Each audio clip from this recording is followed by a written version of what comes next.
Muy buenas noches, señoras, caballeros, bienvenidos al Gato al Agua. Este fin de semana había una concentración en Madrid, una concentración de gente magnífica, en la que habló gente a la que yo personalmente muchos los conozco y otros los respeto muchísimo, y a los que no conozco también. Era una concentración por la España constitucional y la dimisión de Sánchez. Decenas de miles de compatriotas y de patriotas. Digo decenas de miles porque entre lo que dice la organización y lo que dice la delegación del gobierno se puede usted imaginar que esto no es un abanico, o sea, es una esfera armilar. Pero vamos, que si le digo que eran 80.000 personas, mire usted las fotografías, seguramente sí, ¿no? Y hablaron, dijeron cosas muy sensatas, muy puestas en razón, se acabó la concentración y ya está. Y ya está. Y no pasa nada. Todo sigue igual, la España constitucional sigue como está, el poder sigue como está, etcétera, etcétera, etcétera. Voy a contar una batallita personal y por favor que no se me moleste nadie porque aseguro que lo hago con la mejor intención. Cuando yo era jovencito, pero que muy jovencito, el año 80 sería, 79, fui a algunas de las concentraciones que hacía eso que se llamaba nostálgicos del régimen en la Plaza de Oriente. Fui porque había gente a la que conocía y a la que respetaba mucho y que iba, ¿no? Entonces yo fui a ver. Y bueno, era también gente fantástica, pero uno terminaba allí con una sensación un poco melancólica, ¿no? Es decir, Franco se había muerto, no iba a resucitar. Y aquel régimen, sistema, si usted quiere, contra el que protestaban, había nacido del propio régimen de Franco, lo había parido el régimen de Franco. El rey era el que Franco había puesto. El gobierno lo mandaba a la gente que salió del movimiento nacional, de la propia estructura del régimen de Franco. Entonces, exactamente se trataba allí de qué. Así que se marchaba uno a casa con esa misma sensación de... Bueno, pues mutatis mutandis, y muy mutatis, ya lo sé. Lo de este fin de semana es un poco igual, insisto, que no se me moleste nadie.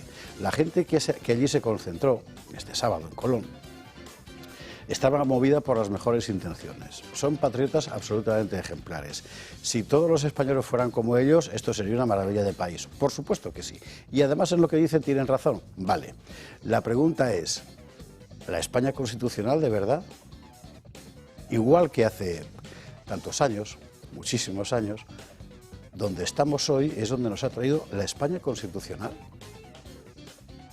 Porque ha sido la España constitucional la que ha parido a Sánchez, del mismo modo que fue el régimen de Franco el que parió a Suárez. Mire, yo no sé lo que hay que hacer. Si lo supiera, pues me dedicaría a la política, en lugar de simplemente a mirar y a comentar, ¿no?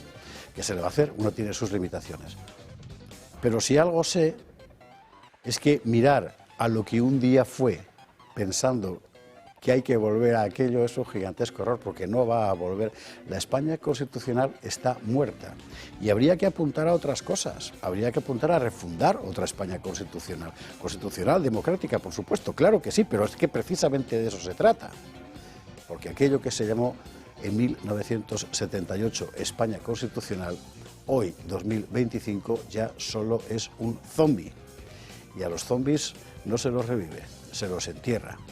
Y si otra cosa pueden hacer, eso sí estoy seguro, será precisamente de gente como la que se manifestó tan valerosamente este fin de semana en Madrid, pero también el viernes en Barcelona, tratando de dejar hablar a Fernando Paz contra la horda separatista, una horda que es hija también de la España constitucional.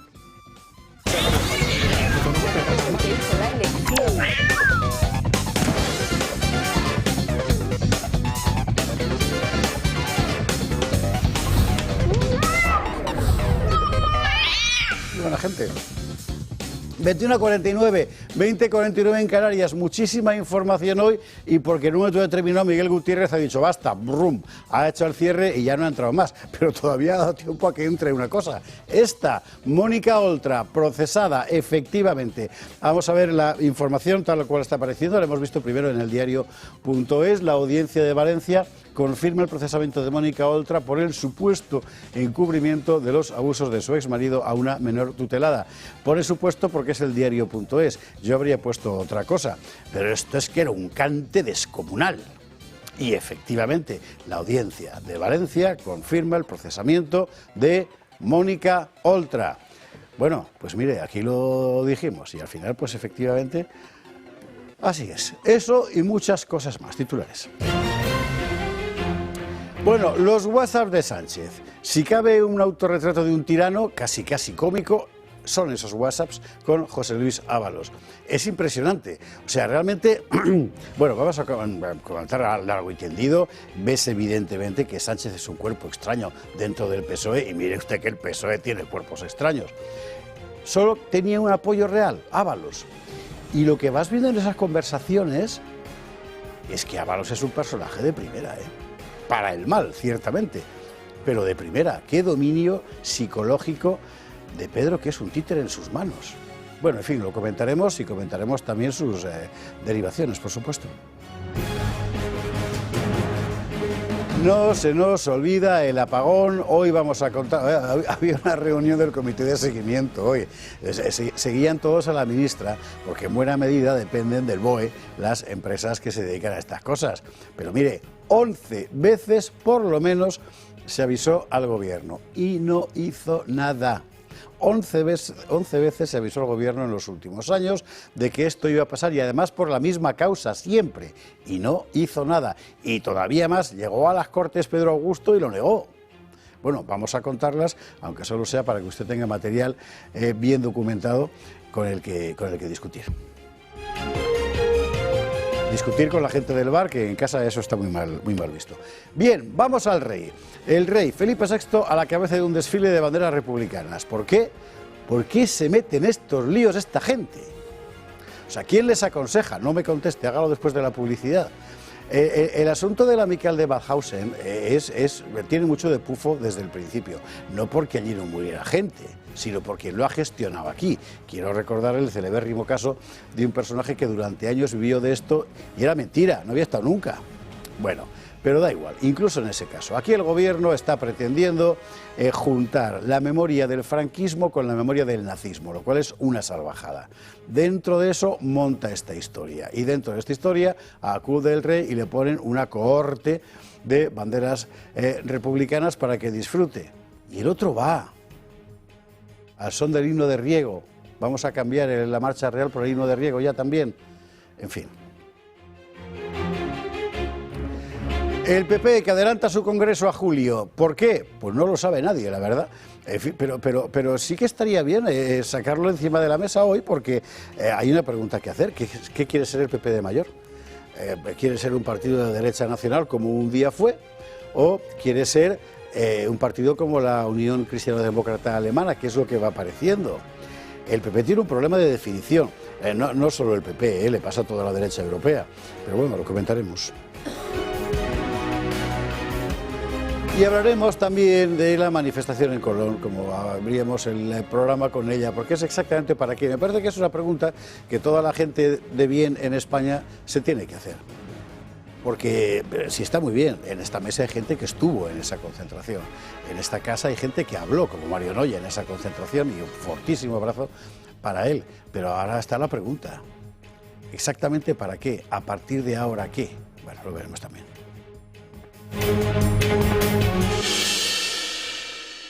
Lo veremos en compañía de nuestros contertulios de esta noche, que son don Óscar Rivas. ¿Cómo estás? Pues encantado de estar aquí y con tan feliz compañía como tenemos hoy, ¿no? Y siempre. Y satisfecho y encantado también por presentar un libro que no lo he escrito yo, lo escribió alguien mucho más insigne de yo, Gonzalo Fernández de la Mora.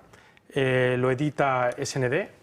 Y yo te lo doy a ti. Muchísimas gracias. Del estado ideal al estado de razón. Sí, de todos los libros. Perdona, José Javier. Inencontrable. Era un libro inencontrable. Claro. Yo, de hecho, me llegó antes de ayer, está recién salido del horno, no lo he podido leer. Lo he buscado muchas veces en Iberlibro, en... Ponlo de mí para que lo pueda coger la cámara con tranquilidad. Sí, sí. Sí, es un libro pequeñito, se lee muy bien. Digo yo, porque como no lo he leído... Se lee muy bien porque ahora la prosa de Gonzalo es ática, enteramente. Sí. O sea, pero lo que es cierto es que lo que tiene que decir sobre el Estado es verdaderamente importante porque es un cambio diametralmente al que hay ahora mismo, ¿no? Es decir, es una oposición al Estado ideal que tenemos, en el que se sirve a los políticos a costa de los ciudadanos, en lugar de servir a los ciudadanos a costa de ese Estado, ¿no? Entonces, bueno, pues... Toda la gran crítica conservadora de los años 60, 50, 60, 70 en España, que es interesantísima, que quedó sepultada por la transición y por la traición de la derecha política, ha quedado en el olvido, pero es importantísima. Y dentro de eso, Gonzalo Fernández de la Mora, al que yo tuve el privilegio de conocer y de tratar muy intensamente muchos años, a que éramos amigos, vamos, es una pieza absolutamente fundamental. Y así como tiene dos libros finales que son El hombre en desazón y Sobre la felicidad, absolutamente maravillosos, testamento filosófico personal, en realidad, desde mi punto de vista, toda esta obra, el estado de obras, etcétera, son absolutamente fundamentales. Así que, bien por Álvaro, que es el editor de SND, por haberlo sacado. Es efectivamente un libro que se leerá bien, pero ¿sabe usted qué pasa con estos libros pequeños que se leen bien? Que se leen muchas veces. Porque estás luego todo el día pensando, ¿verdad? Pues esto había dicho tal, y efectivamente vas y está francamente bien, es decir, es eso que se llama el Estado, sin D, el Estado, como decía Rajoy, o los ministros socialistas del PSOE y del PP, que tienen una especie de constructo ideal del Estado que a la hora de la verdad, ¿qué es? Por eso la propuesta del Estado de razón era mucho más luminosa, ¿no? Sí, permíteme que ponga sobre la mesa la labor que está desarrollando la familia Fernández de la Mora, que son los que han llevado esta iniciativa y que están trayendo al presente la figura y sobre todo la obra de Gonzalo. Así que nada, enhorabuena a todos ellos porque la labor que están haciendo es increíble. A ver si un día nos traemos a Gonzalo, hijo, al que desde aquí mandamos un fortísimo abrazo, porque yo no sé si está ya digitalizado el conjunto de escritos que él fue publicando como Pensamiento Español, que eran artículos en el ABC de la época. Sí, tenemos una prueba beta. De hecho, en Razón Española estamos publicando toda esa obra inédita hasta ahora, bueno, pues que en su día se publicó en el ABC, pero en breve, y digo muy en breve, tendremos ya una página web en la que aparecen los primeros 20 años de la revista. Y mucho pensamiento. Revista que es de las primeras que se fundaron en el entorno de la derecha intelectual española, de la transición. La verdad es que es una gran cosa. Óscar, bienvenido. Bueno, Óscar es que es el director de Razón Española, de todo se ha dicho. Bienvenido, buenas noches. Doña Marcela Rigía, ¿cómo estás? Muy bien, buenas noches. Encantada de estar hoy otra vez aquí y un poco indignada porque solo has traído un libro a José Javier, ¿sabes? O sea, no te has traído uno al resto, ¿no? Álvaro, hay que repartir. ¿Te digo que es el mío, te lo crees? Sí, no, el tuyo ya lo tengo. El tuyo... Su ejemplar. ¿Te lo crees? ¿Te lo sí, me lo creo, sí, sí. Porque pues eso, es verdad. Hay que hacerle la pelota al presentador. Hay que promocionarlo, más que la pelota hay que promocionarlo. ¿Qué tal el sábado? Qué mala es. Pues mira, yo la verdad que es lo que pienso es que, ¿y para qué? Pues para mucho. O sea, yo creo que sin perjuicio de que luego entremos en el tema de la concentración o no, esto es necesario, hay que salir a la calle, me da igual vía concentración, manifestación, hay que movilizar a la sociedad civil para que haga eso y tenemos que estar todos apoyando los movimientos que acaben con el tirano de Pedro Sánchez o Pedro Chávez, que me encantó ese término que usó Santiago Abascal el otro día en el Congreso. Entonces, creo que para todo, estamos aquí los ciudadanos para reivindicar que España vuelva a ser libre, que España sea un Estado de Derecho y cualquier oportunidad que nos den cualquier tipo de asociación o manifestación al respecto, pues yo creo que hay que estar en la calle. Hablaremos de eso y de lo que plantea, insisto, vamos a ver. O sea, la izquierda se manifiesta, la izquierda no se manifiesta. La izquierda cuando sale a la calle no se manifiesta. No es como lo del sábado en Colón, por la España constitucional. No es por el paraíso proletario. No, es para llamar asesino a alguien siempre. A Ayuso, a Abascal, a Feijóo, a Trump, como el otro día los sindicatos. O sea, es para eso. Luego vuelven a su casa, montan el pollo formidable, los suyos ganan y cuando ellos matan nadie les llama asesinos, ¿no? Y entonces la gente de orden va a decir, pues ¿esto qué es? Y protesta, exterioriza su indignación y como es gente de orden vuelve a casa. Y todo sigue igual, claro. Yo creo que esa es una buena parte del debate, ¿no? Es decir, lo difícil que es movilizar a la gente de orden que por definición, porque es de orden, pues no tiende a la movilización.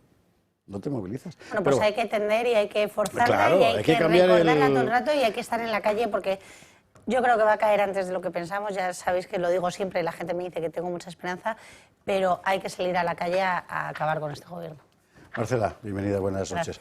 Debutando con picadores en esta plaza, una cara que usted habrá visto seguramente, a poco que frecuente las redes sociales, con un micrófono en Ferraz, con un micrófono en Valencia, en plena Dana, y que hoy se sienta aquí, que nos alegra un montón poder tenerla de contertulia. Doña Mónica López de Paz, ¿cómo estás? Buenas noches. Muy buenas noches, muchas gracias por invitarme, es un placer poder estar aquí y bueno, también poder aportar un punto de vista más joven, porque creo que nos espera un futuro desolador. Gracias por la parte que me toca. He dicho más joven.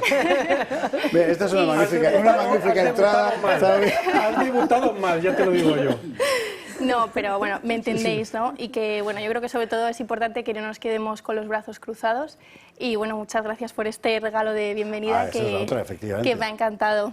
Ahí estamos. Esto, atención, sale ya, o sea, ya está, ya se puede adquirir, se puede encargar. La gran aventura del Reino de Asturias, ¿qué es? Pues mi libro de la gran aventura del Reino de Asturias, que ha vendido una barbaridad por otra parte, convertido en novela gráfica, antes cómic, gracias a la pluma de Gol, que es Miguel, que ha hecho un trabajo extraordinario, editado en la Esfera de los Libros, y que tiene usted ya, bueno, son 120 y tantas páginas contando toda la historia del Reino de Asturias, desde la invasión sarracena hasta que se convierta aquello en Reino de León, y se llega al Duero, y siglo 10 principios. La gran aventura del Reino de Asturias. Porque no, eso, ¿ves? Esto lo he hecho para compensar la entrada esa de lo de la juventud y tal, y de qué gran lío. Mónica, bienvenida, buenas noches. Vamos a discutir mucho hoy, efectivamente, sobre todo ya verá usted cuando lleguemos a Europa, porque la que se ha liado con el asunto de la bolsita o no de Macron, no me diga que no se ha enterado de eso. Pues espérese que se lo vamos a contar. Antes, y sobre todo para Macron, Adolfo Albistur, ¿cómo estás? Pues muy bien. Que le va a venir fenomenal, me parece. Hombre, me parece a mí que sí, que hay que medirse el azúcar. El dedal. El dedal. Hoy habría que decir, ¿te acuerdas de José María García, ese ojo al dato? Hombre, que sí me acuerdo. Ese ojo al dato. Pues Mónica no, porque es muy joven. No. Pero, ese ojo al dato, 35,5% de los españoles adultos tienen diabetes y no lo saben. Esos son 1,6 millones. Vas a tener que dejar un... Pues claro que sí, porque no pasa nada. Si tú te mides y estás bien, vale, pues genial, como si te mides la tensión. Pero sí es verdad que tenemos que tener esa cultura. Yo sé que antes era muy difícil, pero cuando tú tienes que coger una lanceta, que ya dices, ostras, me voy a pinchar, una tirita de estas, colocarla en un glucómetro y hacer toda la parafernalia, sacarte sangre, pues dices, mira, no sé si seré diabético o no, pero de momento... Yo me acuerdo con mi madre que hubo los últimos años que era todas las mañanas. Todas las mañanas. Era terrorífico porque además había días que era 2 veces. Claro. Está mayor, se te enfría la mano, tienes que pinchar, no sangra, tienes que volver, sufrimiento. Pero esto es una maravilla. Claro, tú mismo, cada vez que quieras, es automático. Bueno, Claro, es automático, es decir, si es verdad que inicialmente tienes que hacerte 10 pinchacitos y meterlo en la aplicación, pero eso es muy sencillo, nosotros lo enseñamos, y una vez que tú tienes ya calibrada porque esto lo que va es por infrarrojos, que lo que mide es el color que tienes tú debajo de la uña, de la sangre, y al final eso está parametrizado para que veas el azúcar. Una vez que ya está hecho, siempre que tú te lo pongas, son 3 o 4 segundos, das al botón, miras en tu aplicación y ves el azúcar que tienes. Entonces vas a saber cuánto tienes por la mañana. Por la mañana te levantas bien, pero luego durante el día estás fatal. Estás con 200, 200 y pico. Y esto sabemos que el azúcar bien controlada no hay ningún problema, pero un azúcar que no se controla, todas aquellas arterias que son pequeñitas, es decir, las que están en el riñón, en el cerebro, en el corazón, en la vista, se van a dañar. Así que vamos a controlar el azúcar sin ningún problema, todas las veces que queramos, sin pinchazos, sin dolor y de una manera pues muy sencilla, con este glucómetro de Protege tu Vida. Esa es la cosa de Protege tu Vida. Al final consiste en que usted sea capaz de hacer en su casa lo que antes había que ir al médico a hacer. Y usted se controla. Y luego, pues, por supuesto, llama al médico si es preciso, ¿no? Pero es como lo del electrocardiograma. Claro, electrocardiograma, son cosas que, claro, al final, Esparza, lo que tenemos que buscar es que tengamos cultura de nuestra salud, ¿no? Yo sé que siempre volvamos al médico. El médico es el especialista, el médico, pero si nosotros ya sabemos cosas, podemos ir cuando realmente tenemos que ir, ¿no? Que hay veces que, bueno, o no vamos, yo no sé si tendré arritmias o no. Bueno, pues si te mides te puedes ver una arritmia. Te vas a la tercera hora de estar esperando en la sala. Eso es. Así que cada vez, y yo os prometo que no dentro de mucho, vamos a sacar una cosa que va a ser muy tecnológica para que todas las mañanas, cada vez que nos levantemos, podamos ver cómo estamos las constantes vitales y que nos las vean. Qué bueno. Hay que esperar un poquito, pero os prometo que va a ser una cosa para realmente que nosotros no ocurra. Sabes que aquí el desfibrilador lo anunciamos mucho, ¿no? Sí. Pero cuando tú ya tienes que desfibrilar es porque ha habido una parada cardíaca. 2 meses antes te avisa. Entonces hay que intentar siempre prevenir antes de tener que actuar. Así que seguiremos con ello. De momento, con este glucómetro para medirnos el azúcar y ya veremos las cosas que vienen. Como protege tu vida, 900-730-101. Usted llame una vez. Con que llame una vez es suficiente, le van a devolver la llamada si no se lo cogen en ese momento y usted lo pregunta todo, incluido el descuento del aparato. Y allí se lo explican. Y además van a explicarle cómo funciona, etcétera. 900-730-101. Adolfo, muchísimas gracias. Muchas gracias a ti, Esparza. Nos vamos a la publicidad. Y a la vuelta de la publicidad, vámonos a pasar por Europa, porque es que pasan muchas cosas. Vamos a ver. O sea, el animal que gobierna ahora en Siria, puesto por Occidente para acabar con otro animal, sigue matando cristianos y drusos a lo bestia. Aquí se le recibe en París, como si fuera, yo qué sé. Starmer, el laborista británico, uno de los principales responsables, como todo su partido, del descaralle migratorio en Gran Bretaña, acaba de decir que hay que empezar a limitar la inmigración. Ya, como dijo Macron en Francia, por luego volver a... Y encima está lo de la bolsita. Lo de la bolsita. ¿Que no sabe lo de la bolsita? Bueno, ya le digo que después de la publi se lo contamos.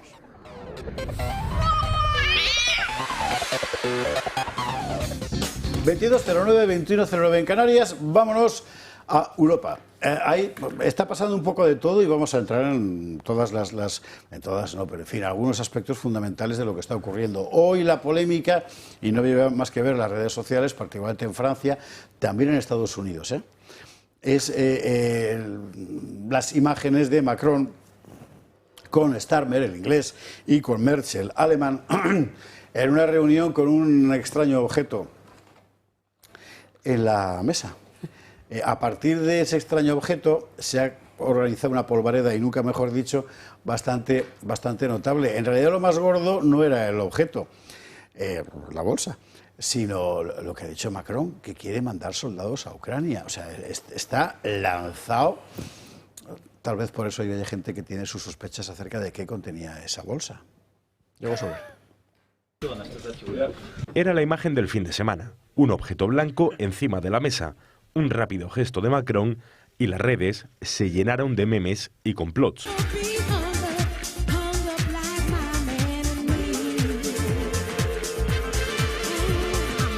¿Droga o un pañuelo de mocos?, se preguntan muchas personas. La realidad es que tanto París como Berlín han salido a desmentir las acusaciones y culpan a la propaganda rusa de difamación. Tras un largo viaje, los mandatarios europeos llegaban a Kiev. En la capital ucraniana volvieron a demostrar su apoyo a Zelensky.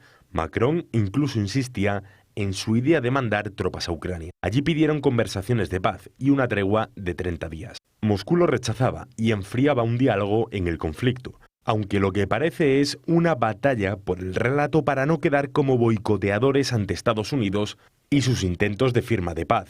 Hoy de nuevo varios líderes europeos se reunían en Londres y amenazaban a Moscú con sanciones si no aceptaba unas conversaciones. Mientras tanto, los combates siguen en Ucrania. Y mientras tanto, efectivamente, los combates siguen en Ucrania. Aquí hay varios planos de análisis. Uno, el suceso. Bien. 2, la posición de Francia respecto a Ucrania y de Inglaterra respecto a Ucrania. 3, lo que de verdad está pasando en la gran negociación, que es en principio a 3 bandas: Estados Unidos, Rusia, Ucrania. ¿Y cómo está el asunto? Pues mire, si yo le dijera que lo sé, le mentiría con toda la boca como hace tanta gente, pero yo no lo voy a hacer. O sea, realmente no lo sabe nadie, todos están jugando a ver qué sacan. Y Rusia cree que tiene suficientes ases en la manga como para dilatar el proceso en busca de, no sé si de más beneficios o de consolidar los que ya tiene. En fin, ¿cómo lo veis vosotros? Todo, todo, incluido el episodio de Macron. Empezando por la bolsita. Por ejemplo. A mí lo que me ha extrañado cuando vi la bolsita es que efectivamente se parecía mucho a una bolsita de sustancias blancas. Es cierto, pero por otra parte yo pensaba, pero vamos a ver, ¿esto cómo va? Se juntan un francés, un inglés y un polaco y dice, oye, vamos a hablar de Ucrania mientras nos metemos una rayita. Y es que además de todo he sabido que de quien menos se puede fiar un político es de otro político. Eso es lo que yo pongo en entredicho, ¿no? Suena raro, pero efectivamente lo que es lo que parece. Me resulta, además, surrealista el argumento que han dado para sostener lo de la bolsita, ¿no? Y es que dice, no, es que cuando se ve que hay una unidad europea, pero ¿qué unidad europea? ¿De qué estamos hablando? Sí, parece la banda de Pancho Villa. Y tienes un tío que hace una semana estaba exhibiendo una posición de fuerza increíble con ese desfile, ¿no? Yo creo que se deben reír, ¿no? En cuanto a Ucrania, como tú bien dices, Esparza, nadie sabe lo que está pasando. Es decir, desde luego algo se está moviendo, pero no por la Unión Europea. Zelensky ya ha dicho que quería reunirse, que quería acabar con esto ya, o sea que algo debe haber cambiado, pero yo no sabría muy bien qué decir en ese sentido. Mónica.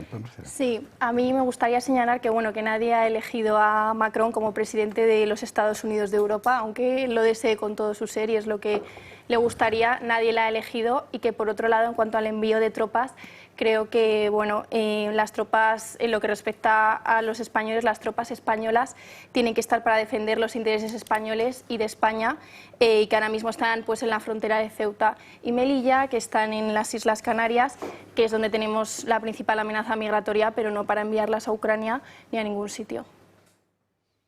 ¿Y tú, Marcela, cómo lo ves?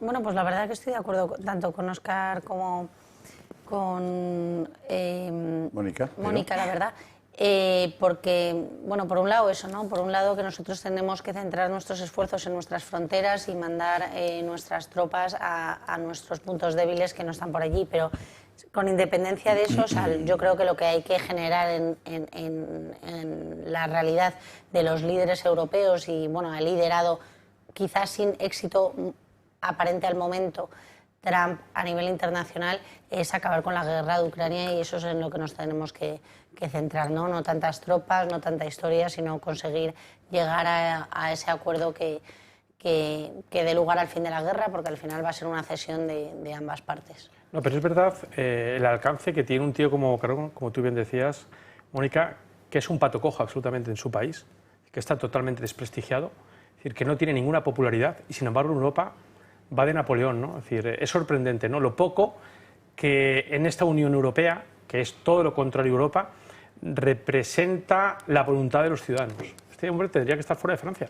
Bueno, y que tiene un país con problemas extremos de inseguridad nacional y de inmigrantes masivos que tampoco ha solucionado en su país, y se está preocupando por las fronteras ucranianas, ¿no? Que eso también hay que decirlo. Sí, y que tiene un partido, el de Marine Le Pen, que es el principal partido de Francia, al que se le quiere quitar del medio simplemente porque la voz que disiente de la mía, para mí no vale en democracia. No, simplemente porque quizás si hay otras elecciones, o sea, ya no vuelve a salir su partido, ¿no? Entonces eso es porque se lo quieren quitar del medio, como está pasando en todas las democracias europeas, dicho sea de paso, con el caso de Rumanía, con el caso de Alemania, como va a pasar aquí, etcétera. Ya.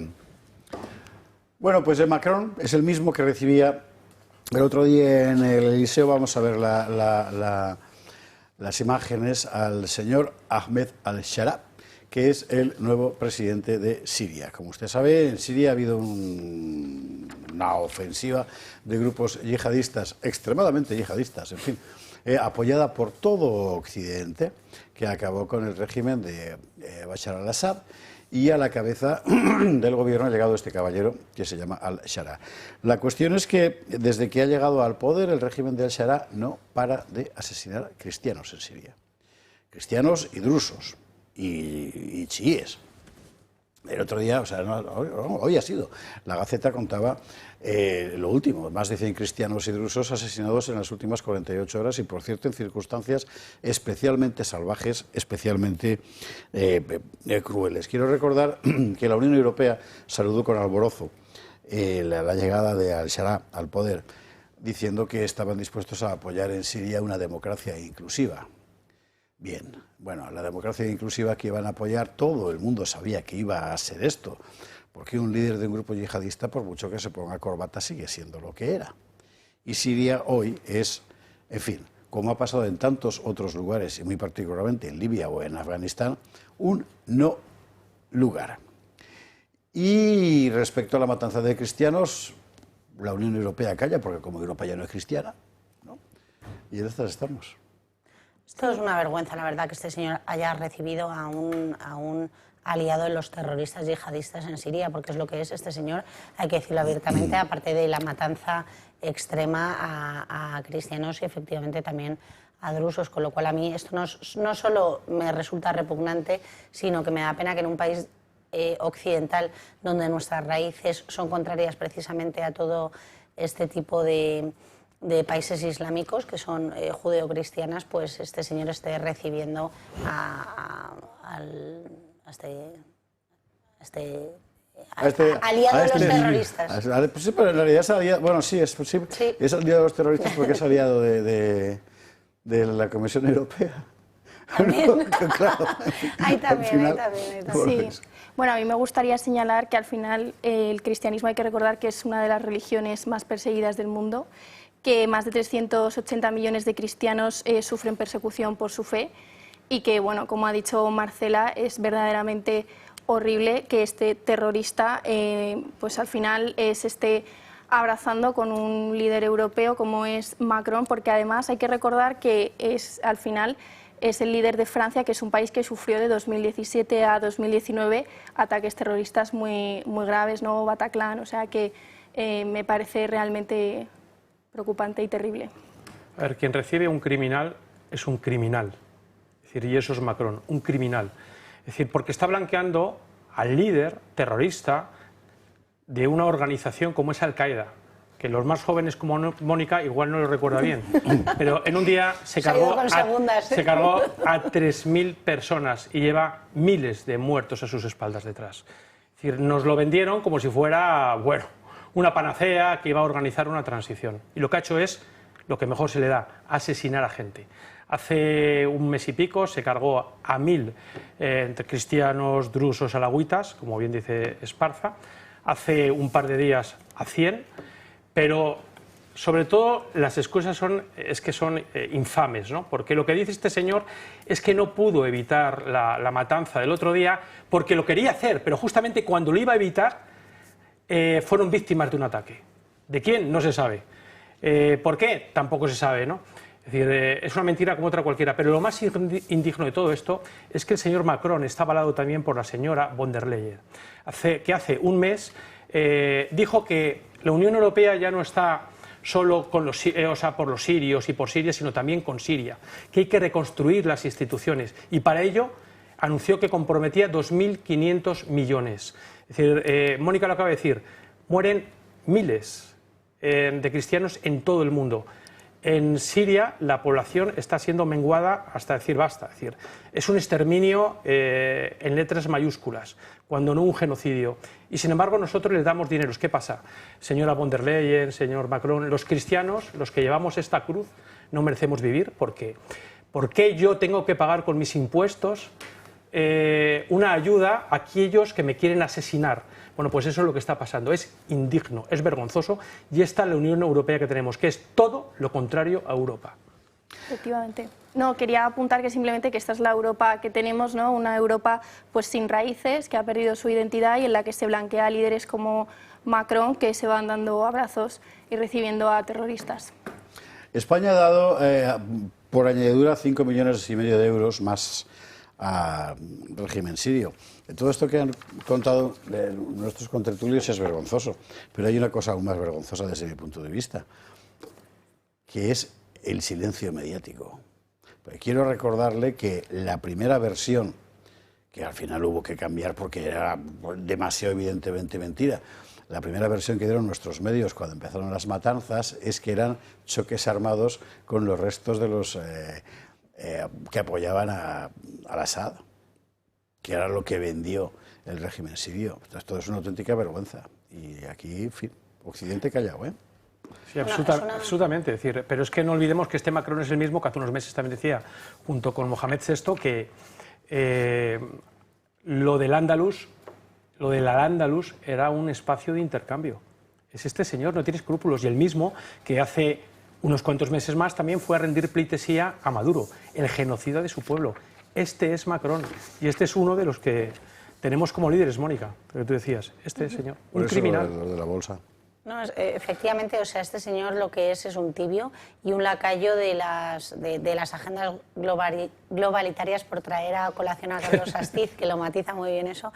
No, pero casi que es lo peor que le ha podido pasar a Francia y en consecuencia a Europa, como la importancia que tiene Francia en Europa o tenía, y en la Unión Europea, ¿no? O sea, desde el recibimiento de este señor de Siria hasta cualquier acción que se ha estado efectuando en Francia en los últimos años es lamentable. Una de las cosas más llamativas que ha hecho Macron ha sido cambiar el tono respecto a la inmigración en Francia, que como usted sabe es un problema superlativo.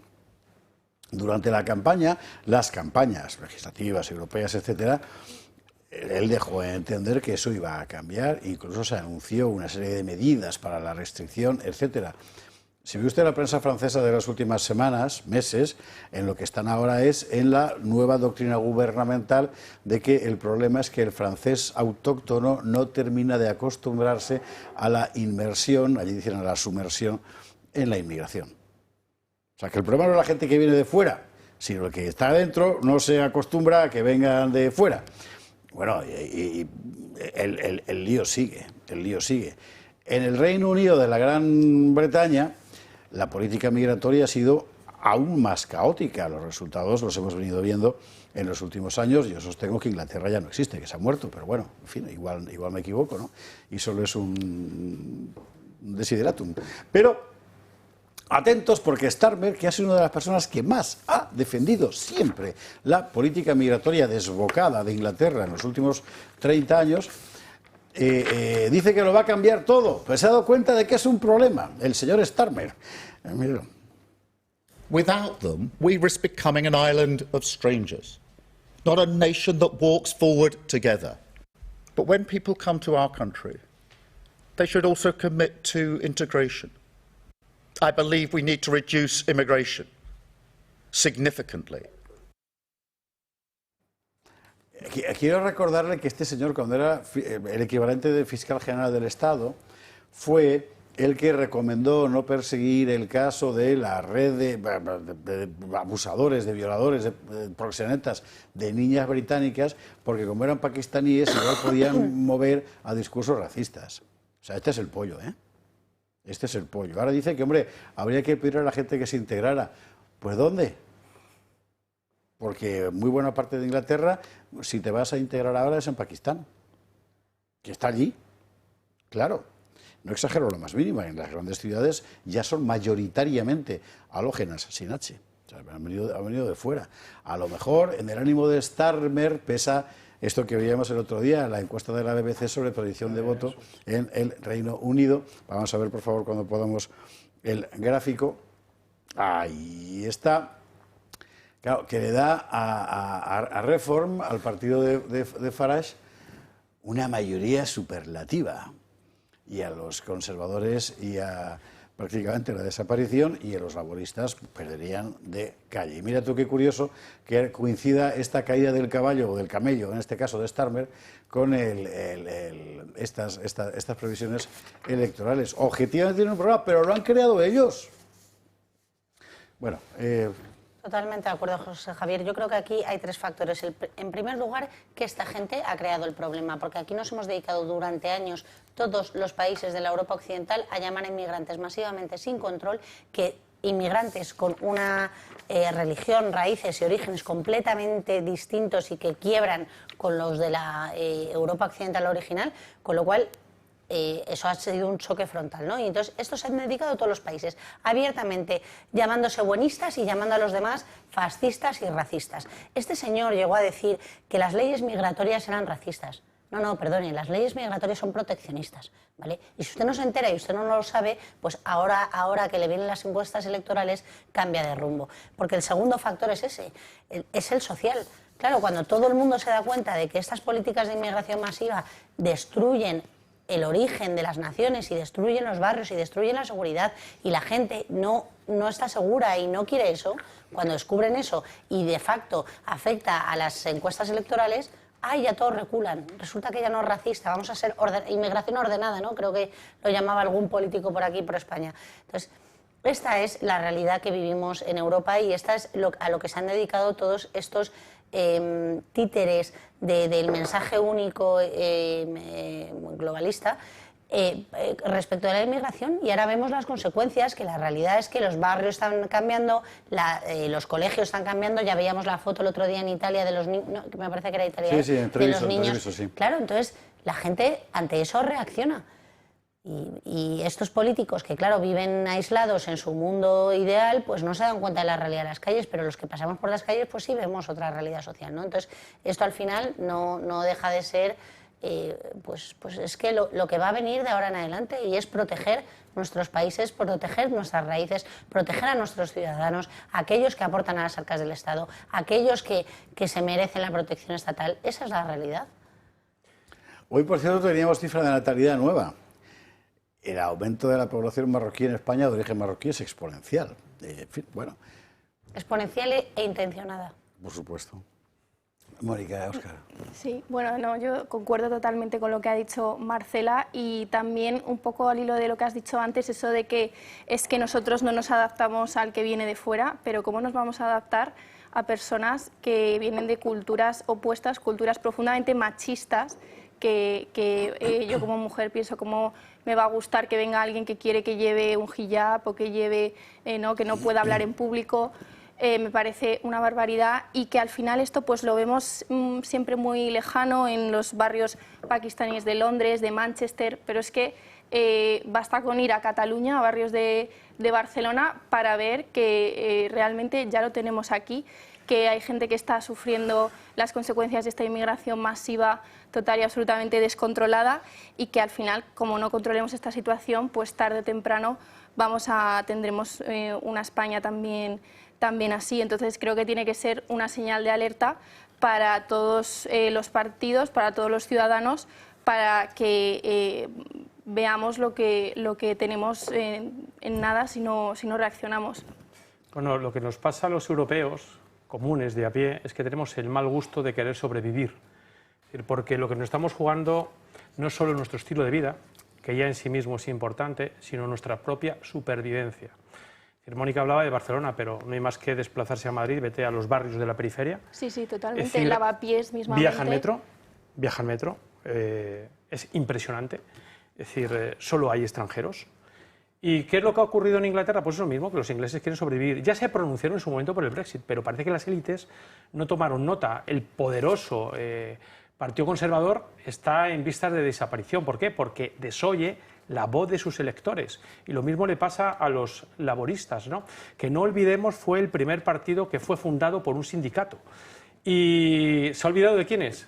De sus votantes también, de los trabajadores. Todas sus políticas son contrarias a los intereses de los trabajadores. Y esto se ha notado, y efectivamente lo vergonzoso, porque no tiene otra palabra, vergonzoso, y también criminal, por qué no decirlo, es que ahora adopte medidas como ampliar el tiempo de residencia para conseguir la nacionalidad de 5 a 10 años, cuando, como bien decía Marcela, hace no mucho oponía a los conservadores que aprobaban leyes racistas, porque considera que todas y cada una de las leyes de inmigración son por sí mismas racistas, con lo cual efectivamente estas medidas las toma no porque crea en ellas, no porque les importe una higa el bienestar de sus ciudadanos, el futuro, el presente de los ingleses, de los británicos, sino porque hay un partido, el de Farage, que está arrasando y ya está, y están en vistas de desaparecer.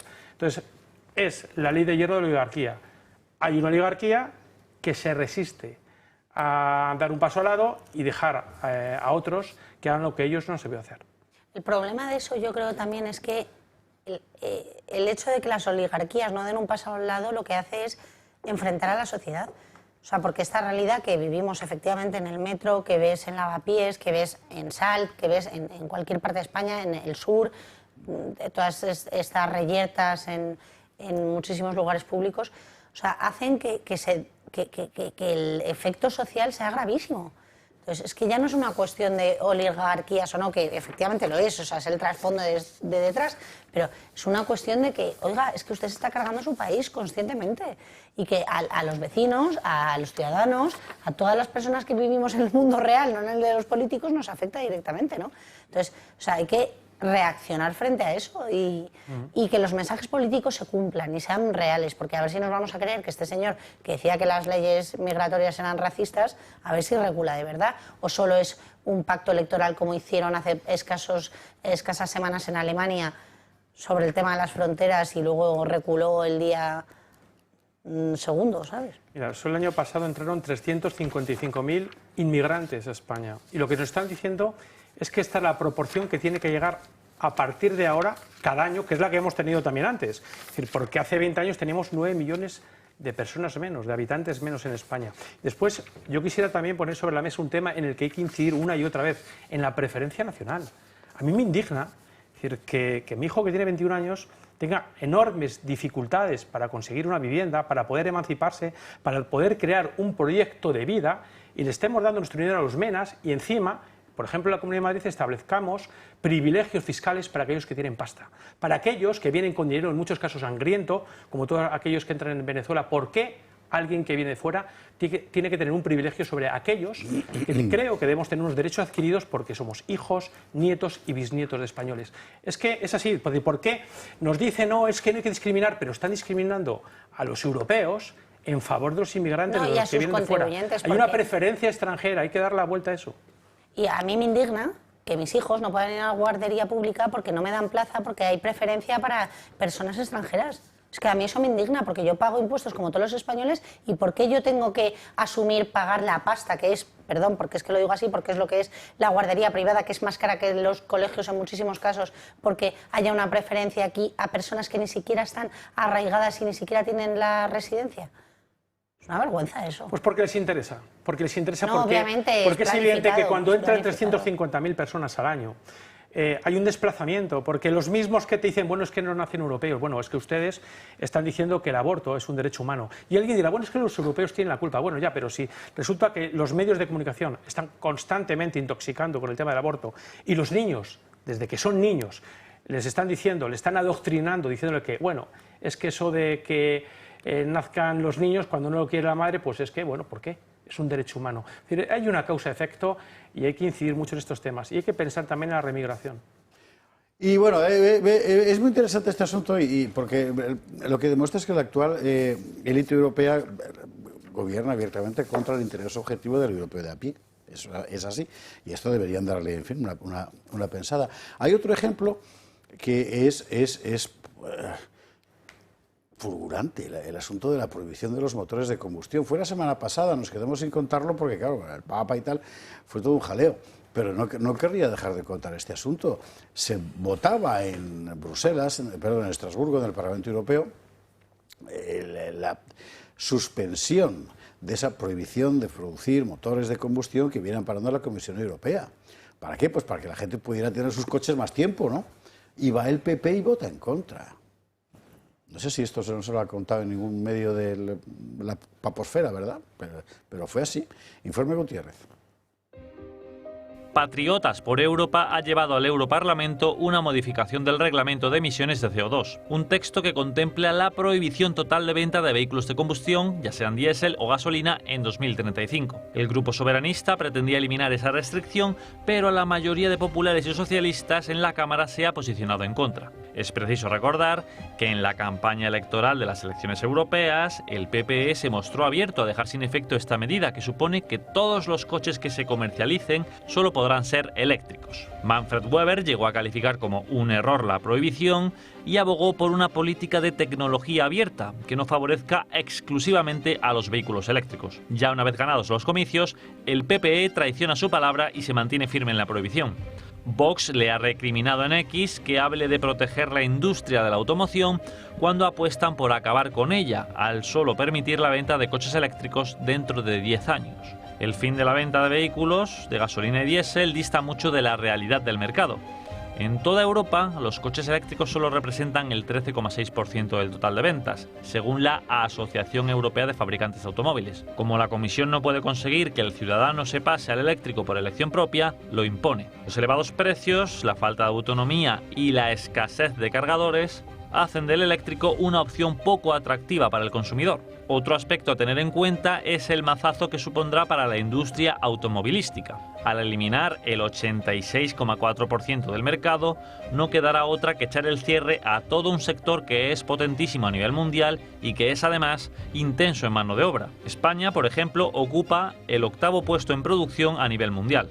El sector emplea a 587.000 personas según la EPA. Incluimos el empleo directo e indirecto que genera, la cifra asciende a 1,8 millones, según ANFAC.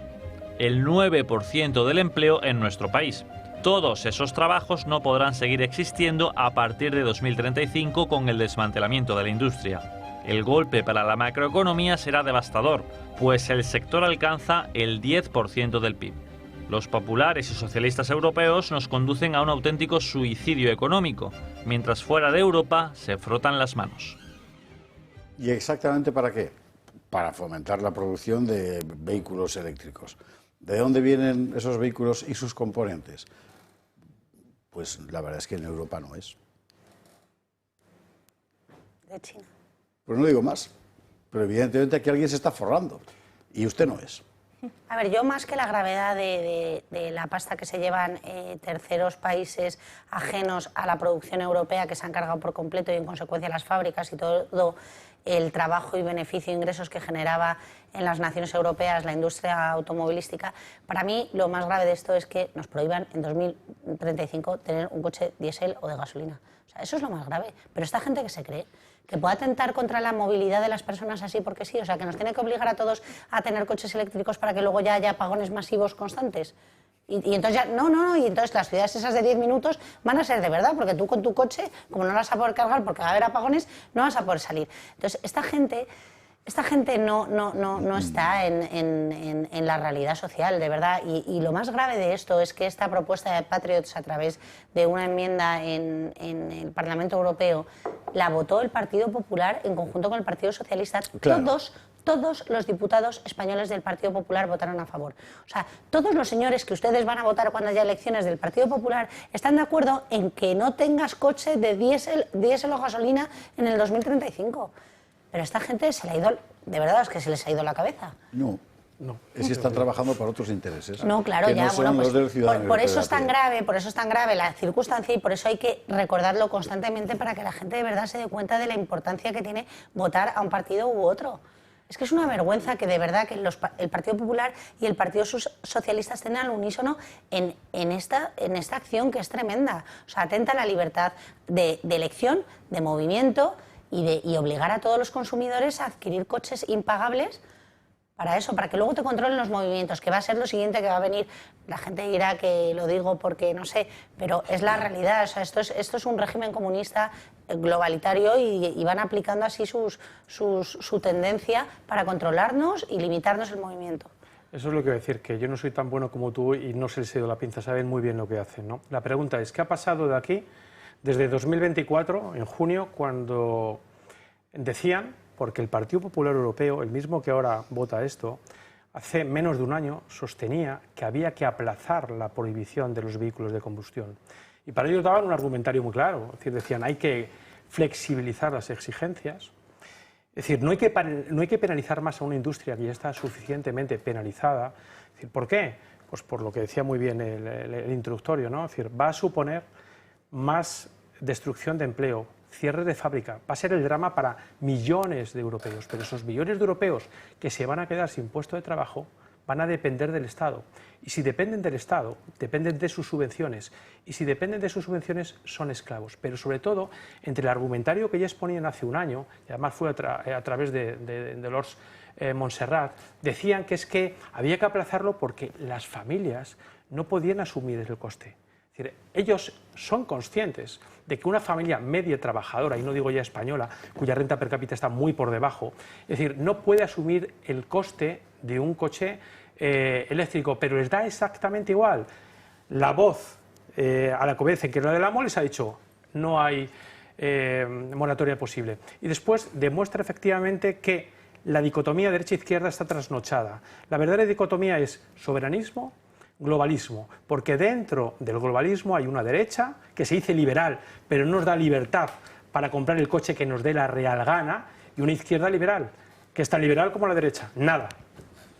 Sí, desde luego que a estos señores del PP, que con esta situación tan gravísima que tenemos en España, lo único que se les ocurra sea ir a por el currela que tiene su Berlingo desde hace más de 20 años, diésel, y le digan que la tiene que cambiar por otra mucho más cara, que no se lo puede permitir, pues me parece una auténtica barbaridad. Y a mí me gustaría recordar que, bueno, soy muy joven, pero que seguro que vosotros lo sabéis, que hace unos cuantos años en España lo que estaba de moda y lo que se promovía era que la gente se comprara un coche diésel y se ponía diésel gustazo desde el gobierno y se fomentaba. Todos nos compramos diésel porque ahora vamos pagando oficial. Claro. Pero claro. Y ahora te dicen lo contrario. Entonces al final pues demuestran que responden a sus intereses y que al final, pues a la hora de la verdad, los diputados del PP tienen las mismas ideas que los diputados del PSOE y que los eurodiputados del PP europeo tienen las mismas ideas y votan lo mismo que los socialistas europeos. No tienen ideas, tienen intereses. Tienen intereses, estoy convencido. Sí. ¿Sabe usted, siempre que dicen esto, es que el fanatismo ideológico... Venga, hombre, fanatismo ideológico usted y yo cuando teníamos 17 años. Ahora, en fin, ni siquiera Mónica, que es tan joven. Sí, tan insultantemente joven.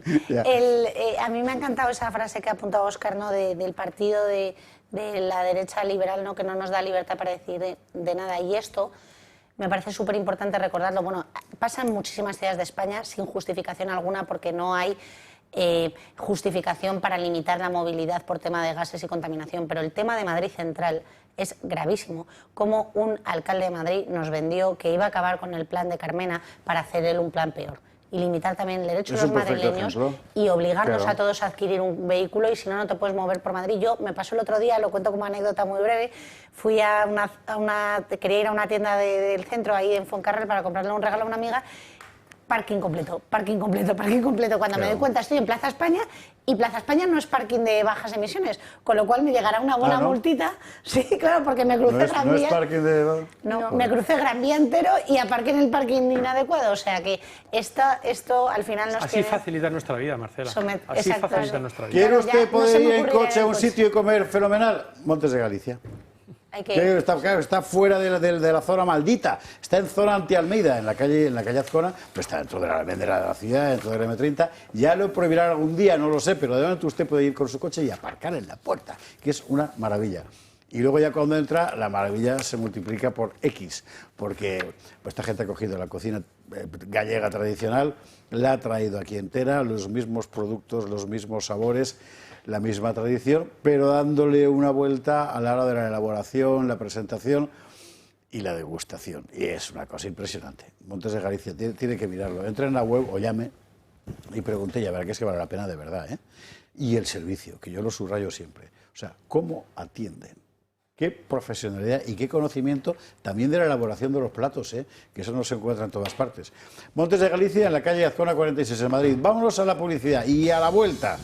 ¿Por qué se apagó España el otro día? Porque estaba Marcela enchufando su coche eléctrico. Bueno, ya sabemos la razón. En realidad lo sabe todo el mundo. Es asombroso la pantalla que se ha montado para que los españoles no tomen conciencia de lo que está pasando, que tenemos un gobierno que nos engaña. Por fanatismo ideológico, un cuerno. Usted le ve a Teresa Rivera cara de fanática ideológica, pero fanática de otras cosas.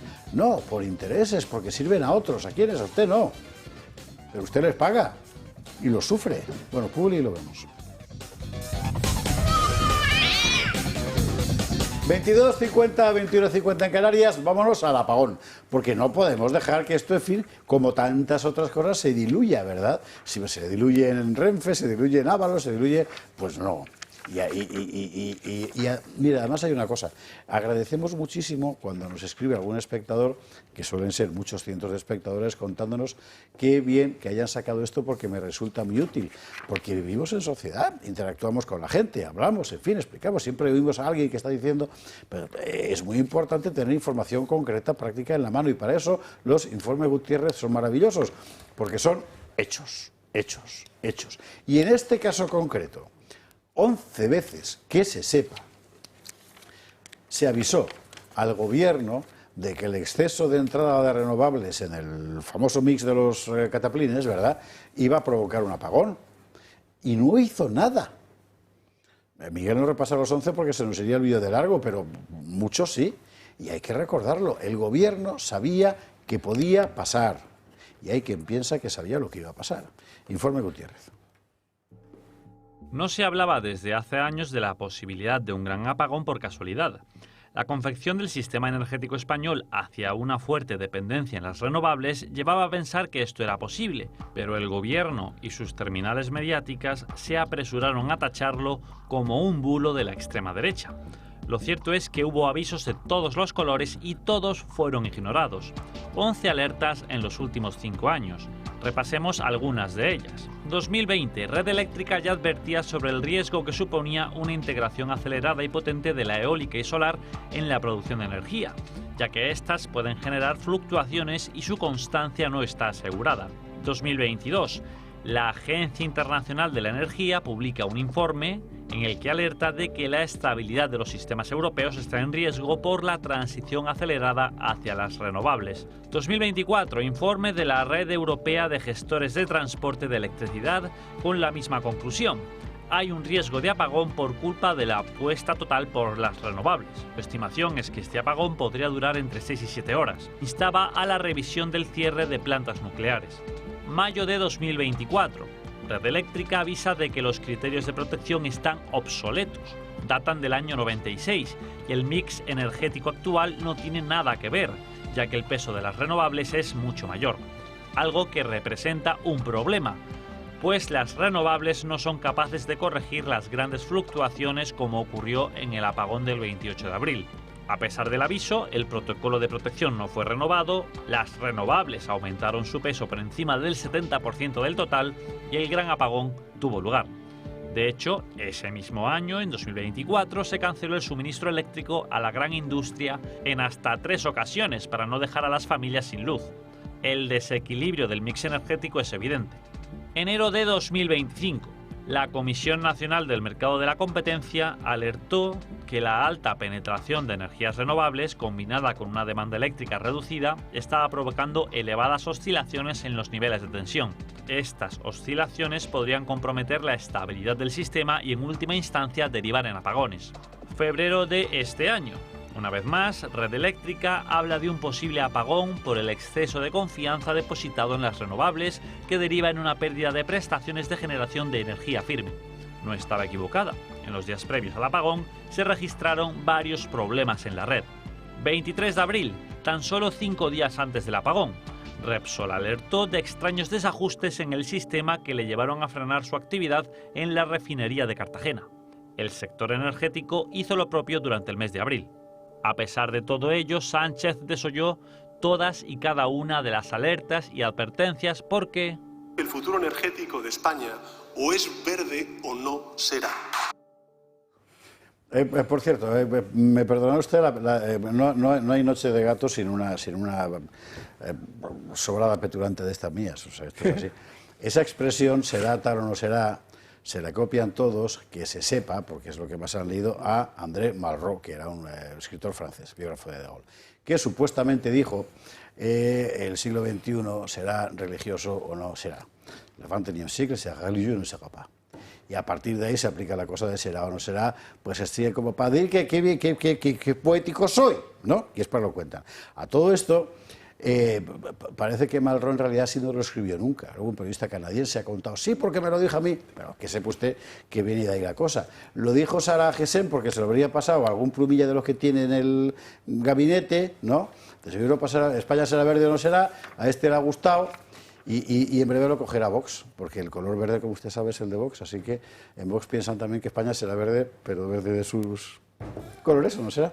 Bueno, lo importante, es una evidencia lo que pasó y por qué. Y ahora toda la obsesión del gobierno consiste en tratar de marear la pérdida de tal forma que unos lo olviden, como tantas otras cosas, el trago pase sin dolor y finalmente se imponga la versión deliberadamente falsaria de sus palmeros, que es en lo que estamos. Y lo mismo pasará dentro de unas semanas con el sabotaje de los trenes, ya verá usted. Pero bueno, apagón hubo. Y no fue porque enchufara el coche Marcela. A ver, verde será España si gobierna Vox, verde en el campo y verde de esperanza, porque lo que nos tienen acostumbrados estos gobiernos pues es a todo lo contrario.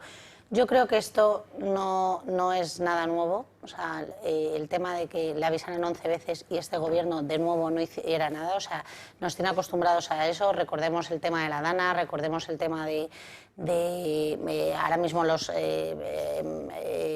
propio apagón, el tema de los apagones en el AVE, o sea, es todo tremendo y aquí lo que tenemos que buscar es la responsabilidad civil, penal y administrativa que tiene el Estado y algunas de las empresas que dependen del mismo, ¿no? Y yo creo que esta acción de que haya habido 11 avisos y este señor no hiciera nada, tiene, bueno, el gobierno, ¿no? Porque no, me parece que se han dado a lo largo de unos años, bueno, creo que los 5 años ha estado gobernando Pedro Sánchez, ¿no?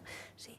Bueno, pues el hecho de que el gobierno durante estos años no hiciera nada tiene dos efectos claros. En primer lugar, confirmar que estamos ante una tiranía, porque todos los tiranos les importa muy poco el pueblo. Es que yo lo he recordado muchas veces aquí, estamos en peligro cuando nos gobierna gente como esta. O sea, estábamos en peligro cuando hay un aviso de la Confederación Hidrográfica que no llega a término y que pone en peligro la vida de los valencianos. Estamos en peligro cuando puede haber un apagón y el gobierno no hace nada. Entonces, cuando gobiernan tiranos que les importa muy poco el pueblo está en constante peligro, eso por un lado. Y por otro lado, aquí hay una clara pérdida de confianza en lo público y en las instituciones públicas, porque es que no nos saben proteger, ni nos pueden proteger, ni nos quieren proteger. Entonces, eso yo creo que también es clave. Y por último, como bien decía Miguel, esto se produce con alevosía, porque todos sabemos que, bueno, las causas oficiales nos las dirá el Estado, dice que puede tardar hasta 6 meses cuando lo considero oportuno, si es que nos las da y nos las dice, ¿no? Pero todos sabemos que una de las causas no ha sido este sistema eléctrico saturado por las renovables. Y no contentos con ello, aparte de cargarse no sé cuántos mil olivos para instalar más placas solares tras el apagón, en el Parlamento Europeo, Teresa Rivera también ha recordado que hay que acelerar las políticas renovables. Entonces tenemos un gobierno, aparte de que no da información, que es un irresponsable, que encima continúa con sus políticas ecologetas que son contrarias a las garantías de los bienes más básicos, como es la luz de los españoles. Mónica, Óscar. Bueno, a mí, como ha señalado Marcela, me parece pues eso, que aparte de un irresponsable, es un incompetente y que lo llevamos viendo desde que llevan el gobierno en un montón de reiteradas ocasiones. Es decir, lo hemos visto con la erupción del volcán en La Palma, lo hemos visto con el COVID, lo hemos visto con las terribles riadas que hubo en Valencia. Es decir, lo hemos visto ya en numerosas ocasiones, pues en fin, abandonando al pueblo. Y al final esto también creo que deja un mensaje detrás muy importante, que es que todo se va degradando en España, todas nuestras infraestructuras, las condiciones de vida de los españoles, pues en los últimos 7 años, desde que lleva gobernando Sánchez, se ha ido degradando todo. Antes la gente venía a España y decía, joder, pues qué buen metro tenéis. O, sí, la verdad es que sí, esa impresión de que todo se va rompiendo y nadie lo arregla. Sí, y que para construir las cosas, pues al final se lleva mucho tiempo, pero para degradarlas, pues se destruyen en muy poco. Y creo que pues volver a la situación que teníamos antes en España, tras este gobierno que lo está destrozando todo, pues nos va a costar mucho a los españoles. En eso sí que le doy la razón a Marcela, ¿ves? Porque ella dice mucho que es un gobierno comunista, y creo que de ninguna manera, pero la incuria es bastante habanera, ¿verdad? ¿Ves cómo se van desconchando las cosas, cómo se va rompiendo, cómo empieza a fallar todo? Sí, peligrosamente. Claro, sí, en eso sí. La gente no hace nada porque todo esto empieza con, bueno, es que hoy el tren se ha retrasado 30 minutos y al final estás cansado, no te quejas, pero al final llega un día en el que no son 30 minutos, son 2 horas o lo que sea, y llega un momento en el que te ves que ya no tienes España, no tienes nada. Óscar, cerramos tema y nos vamos a la publicidad, que hay que hablar de los WhatsApps de Ábalos. Bueno, la verdad es que la relación ya habla por sí sola, pero no cambia nuestro criterio, es decir, sino que simplemente lo refuerza a este tipo, a esta gente, es decir, que no solo es el Partido Socialista, porque habría que preguntarle al Partido Popular qué piensa sobre las renovables. De hecho, si se lo preguntamos, su respuesta va a ser muy parecida a la que nos da el Partido Socialista Español. Sí, es incompetente y también es malvado y lo es mucho, ¿no? Pero sobre todo lo que ratifica es que no le importa nada el bien común. Les da exactamente igual. A mí me llama la atención que incluso apelen a argumentos demagógicos, como decir que es que, claro, el que está en contra es que defiende los intereses de los súper ricos. Los súper ricos sois vosotros. Es decir, ahí está Beatriz Corredor, que se lleva medio millón al año, es decir, cuando la media en este país es de 16.000, 20.000 euros al año, que se dice pronto, ¿no? Es decir, la de gente que puede comer y llegar a fin de mes con el sueldo de esta señora, que sí, tendrá una oposición, pero no tiene ni idea de electricidad, o por lo menos no sabe más que nosotros, ¿no? Y lo demuestra también con su incompetencia. Pero los súper ricos son ellos y quienes les sostienen, que no me refiero a quienes les votan, sino al IBEX 35. Sin el IBEX 35, de verdad, esta gente no estaría aquí. Si está aquí es porque al IBEX 35 y las grandes empresas que nada tienen que ver con el pequeño empresario que madruga, que se levanta, que tiene que pagar a los trabajadores, que tiene que pagarles antes, incluso aunque ellos lo cobren. Es decir, no tiene nada que ver con esta gente, es decir, que manda en España, ¿no? Así que los hiperricos, los superricos, es decir, no son las personas que se oponen al gobierno, es el propio gobierno y su sostén. Esto es muy interesante porque Pedro Sánchez quiso dibujar un mundo como tienes a la oligarquía de las eléctricas, ultra ricos y no sé qué, las nucleares. Y luego están los renovables que son buenos, ¿no? Porque son los servidores públicos. Y estoy convencido de que en España hay 3 o 4 millones de ceporros dispuestos a creérselo, pero no más, ¿eh? Bueno, que sepa usted que la oligarquía en todos los países y en todos los tiempos cubre siempre varias facetas del juego, claro. Y las petroleras, y las nucleares, y las eléctricas, y las renovables, y no sé qué, normalmente comparten intereses. De lo que se trata no es de que no haya ultra ricos, porque ultra ricos siempre habrá, ¿eh? Cuando no son privados, son públicos. Claro. No, de lo que se trata es de que el trabajo de esos ultra ricos esté puesto al servicio de la nación, de los ciudadanos. Claro. Y es lo que aquí no hay. Y se nota muchísimo. Por cierto, hablando de ultra ricos, le voy a contar una cosa que me ha pasado esta mañana a Paco Álvarez. Paco Álvarez Romanorum, que por cierto saca libro, le tendremos aquí el viernes. ¿Sabe usted que en España, dijo Pedro, no hay uranio? Sí lo hay, somos la segunda reserva europea de uranio. Está prohibido explotar el uranio, lo prohibió el gobierno Sánchez. El PP ha apoyado esto en Europa también, quede claro. Pero lo que sí que tenemos es una empresa pública, ENUSA se llama, y dirige un señor que se llama, socialista por supuesto, Mariano Moreno Pavón. Mariano Moreno Pavón, que es el presidente de ENUSA, que es la empresa nacional del uranio, que no se puede extraer, cobra 245.906 euros al año. 245.906 euros al año. Eso cobra en España el presidente de la empresa pública de un uranio que no podemos extraer y que tampoco podemos usar. Bueno, y permíteme que te añada... Mariano, enhorabuena. Al otro. Sí. Permíteme que te añada que en esa empresa, es decir, hay otras 10 personas enchufadas por el Partido Socialista y que ha salido a la luz pública porque lo han denunciado los propios trabajadores, que dicen que desde que entró el PSOE han parasitado por completo la empresa y ha ido de capa caída. Es decir, con lo cual, esta gente lo coloniza y lo parasita absolutamente todo. A la publicidad. Hay que marcharse, hay que hacer la pausa. ¿Por qué? Porque hemos de hablar de los WhatsApps.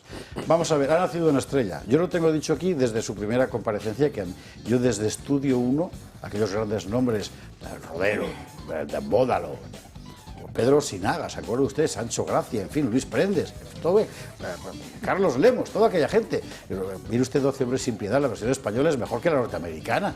Bueno, desde entonces no se veía un actor así en España, hablando con esa claridad, con ese empaque, con esa capacidad de meterse dentro del personaje, sacarlo fuera, convencer a todo el mundo de que los personajes en realidad eran los que estaban mirando, que el auténtico era él. Nunca se había visto una cosa parecida hasta Ábalos. Pero es que ver los mensajes que intercambia con Pedro y constatas que Pedro será malo. Pero no me cabe la menor duda. Pero bueno, listo no es cuando lo comparas con Ábalos. Qué cabeza, por favor, qué manera de manejar enteramente al César. Bueno. Un títere en sus manos. Totalmente. Publi, lo vemos.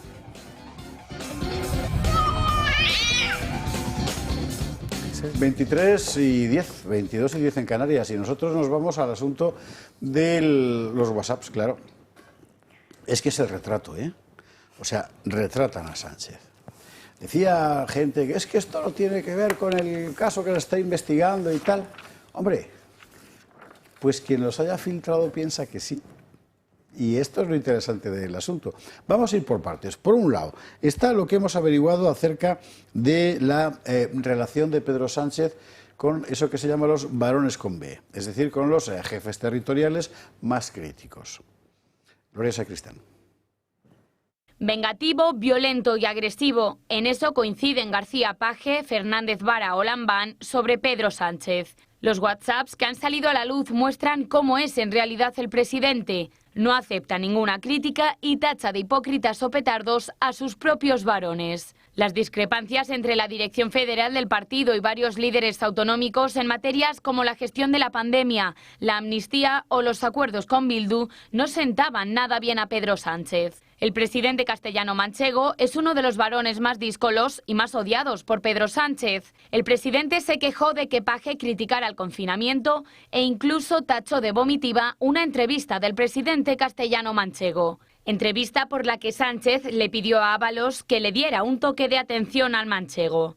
Pero el presidente también calificó de petardo a Javier Lambán y de impresentable a Guillermo Fernández Vara por criticar que Bildu fuera decisivo para decidir los presupuestos generales. El expresidente aragonés hizo frente a Pedro Sánchez advirtiéndole que con el antiguo PSOE todos podían opinar libremente. Ahora Lambán sigue firme en sus críticas. Ha revelado que ha tenido serias broncas con Sánchez y que le sorprende su ira y su falta de control.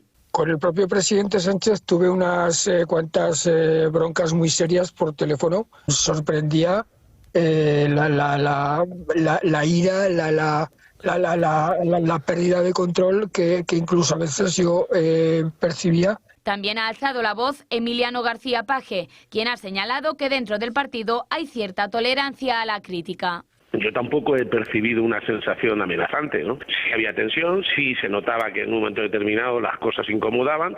El gobierno quita hierro a la filtración de estos mensajes y asegura que la intención de quien los ha filtrado es erosionar al partido.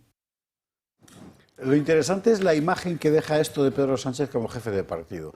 Y concretamente una cosa que dice Lambán muy interesante en su intercambio con Ábalos, cuando le riñe, ¿no? Y dice, pues estuve ayer con él y no me dijo nada. Que es un retrato, ¿eh? Sí, a mí es lo que yo iba a destacar de ese tema, ¿no? Porque Lambán dijo, oye, pero sí, además he salido contento de Moncloa. Dice, a ver si vosotros vais a ser más papistas que el Papa. Exactamente. Decir, pero también has puesto el dedo en la llaga con las reacciones de Ábalos. A mí me ha encantado, ¿no? Porque dice, voy, de acuerdo, ok, ahora. Y sin embargo te dice Page, bueno, no sé, a mí desde luego no me echaba las broncas que le decía a Sánchez que me tenía que echar. No sé si es que llegaba ya edulcorado y tal, con lo cual él efectivamente le manejaba, ¿no? Lo que menos me llama la atención, sinceramente, son las palabrotas. Es decir, somos españoles, es decir, pero ¿quién llama petardo cuando te cabreas? El otro día mi amigo Barbadillo me decía, ¿pero por qué me llamas cabrón? Le decía, porque te quiero. Es decir, no, es lo mejor que puede salir casi de una boca, ¿no? Es decir, pero por WhatsApp, las barbaridades que podemos decir de alguien que no nos gusta. Es decir, ¿a dónde voy? Que yo creo que también él controlaba ciertamente el tono de esa comunicación, porque aunque diga Page que eran uña y carne, y seguramente lo eran en términos políticos, no personales. Es decir, al fin y al cabo es un tío que trabaja para ti, estás en el mundo político y tienes que medir bien tus palabras. Me parece especialmente grave también, sobre todo, cuando habla de echo de menos tu amistad y tal, no por lo que dice, sino por lo que no dice o lo que quiere dar a entender. Es decir, este señor, la gente igual no lo sabe, pero todavía no ha sido expulsado del PSOE. Es decir, llevan un año en ese proceso de expulsión. No le expulsan porque están esperando a ver cómo termina todo y a ver cómo transcurre este proceso, ¿no?, de Ábalos, ¿no? Esto es la punta del iceberg. Es decir, hoy he escuchado una frase que me ha gustado mucho, que las filtraciones son como seres vivos, van creciendo poco a poco, ¿no? Y esto va a ir a más, y el tono va a ir a más también, ¿no? Y bueno, no hay que ser muy astuto, muy perspicaz para saber quién ha filtrado todo esto, ¿no? Así que a mí lo que más me preocupa es eso, es decir, que ellos están jugueteando con Ábalos porque de alguna manera tienen miedo a lo que éste pueda decir. ¿Cómo lo ves? Procesalmente esto es interesante. Esto estaba dentro de los famosos USBs que guardaba Koldo en una caja de zapatos, en uno de esos innumerables inmuebles, ¿verdad? Porque se lo había confiado a Ábalos. Ahora hay varias opciones. Uno, esto lo sacó la Guardia Civil porque sí, o alguien de la investigación, puede ser. Dos, Koldo tenía copia de lo que se le dio para protegerse. Tres, Ábalos le dio eso a Koldo, pero evidentemente se guardó una copia, no le dio absolutamente todo. Cuatro, es la verdad bastante raro que tú le encargues a alguien que te guarde una cosa con esos contenidos. Y 5, que ya es la genialidad de Ábalos, cuando le han preguntado que por qué guardaba esas conversaciones, y dice, porque él pensaba un día escribir sus memorias. Es que es un genio, ¿no? En fin, ¿cómo lo habéis visto? Pues, a ver, de las 5 opciones que has planteado, la primera es la que menos viable veo, ¿no? No sé si la Guardia Civil tiene interés en filtrarlo, no creo que hay muchas personas antes que podían tener acceso al contenido para filtrarlo, y efectivamente yo creo que aquí todo el mundo tenía guardada una copia, porque todos, cuando uno juega a juegos sucios, sabe que eso es un boomerang y puede volver, ¿no? Entonces hay que tenerse guardadas las espaldas. Para mí la clave es el titular que tenéis ahí en pantalla, que es el autorretrato de un tirano. Esto es lo que es este señor. Impunemente, por eso lo deja por WhatsApp, dice lo que le da la gana, cuando le da la gana y a quien le da la gana. Impunemente utiliza a las personas de su partido hasta el momento que les son interesantes y después, como lacayos, y después les repudia. Y esto es el reflejo del presidente que tenemos, ¿no? Apuntaba al final de la frase del informe, ¿no?, que el gobierno ha dicho que lo único que pretenden es erosionar al partido, ¿no? Es que el partido ya es una erosión en sí, o sea, es a lo que se dedica, es en la línea en la que está, es lo que se cuece por dentro, o sea, el Partido Socialista Obrero Español no, o sea, está completamente desquebrajado y completamente sumido en la tiranía de Sánchez. Sí, totalmente de acuerdo. Yo creo que al final, pues esto de los WhatsApp, de los audios, las conversaciones, pues es una más del PSOE, y quizás sea lo menos grave de todo, que al final, con toda la trama de corrupción, con un hermano procesado, con una mujer, la mujer del presidente del gobierno imputada, pues quizá estos mensajes sean lo menos grave, pero que al final pues ponen de manifiesto muy bien cómo tratan incluso a los suyos, todo el que no piense o diga o haga lo que ellos quieren, pues son unos desleales y de todo. Y bueno, al final ya sabemos con quién nos enfrentamos, que es un tipo pues como Pedro Sánchez, capaz de cualquier cosa para seguir ahí en el poder. Y bueno, pues que como ha señalado Marcela, pues es un tirano, ¿no? Sí, es el retrato de este personaje, es el retrato de un partido y es el retrato del proyecto que tiene para España, no lo olvidemos. Es decir, claro. A mí me ha gustado uno de los posts de una de las publicaciones de Lambán, en la que escribía muy bien, dice, es que este partido antes no era así, antes podías estar o no de acuerdo, pero no te tiranizaban de esa manera, eso es lo que viene a decir, ¿no? Y efectivamente ahí se demuestra el personaje que tenemos. A mí me llama la atención porque en las últimas semanas hay gente que me ha dicho, este señor, de verdad, se habla muchas veces de que es un psicópata, es decir, pero es clínicamente un psicópata. Esto es lo que he escuchado y en varias ocasiones en las últimas semanas. Y aquí hay que preguntarse, también hay que hacer una reflexión, es decir, ¿cómo es posible que un sistema permita que un personaje de este calibre, es decir, que no tiene escrúpulos de ningún tipo, es decir, que le da exactamente igual acabar con los españoles siempre y cuando él se enriquezca y tiranice al país durante toda una vida? Es decir, ha podido llegar donde está.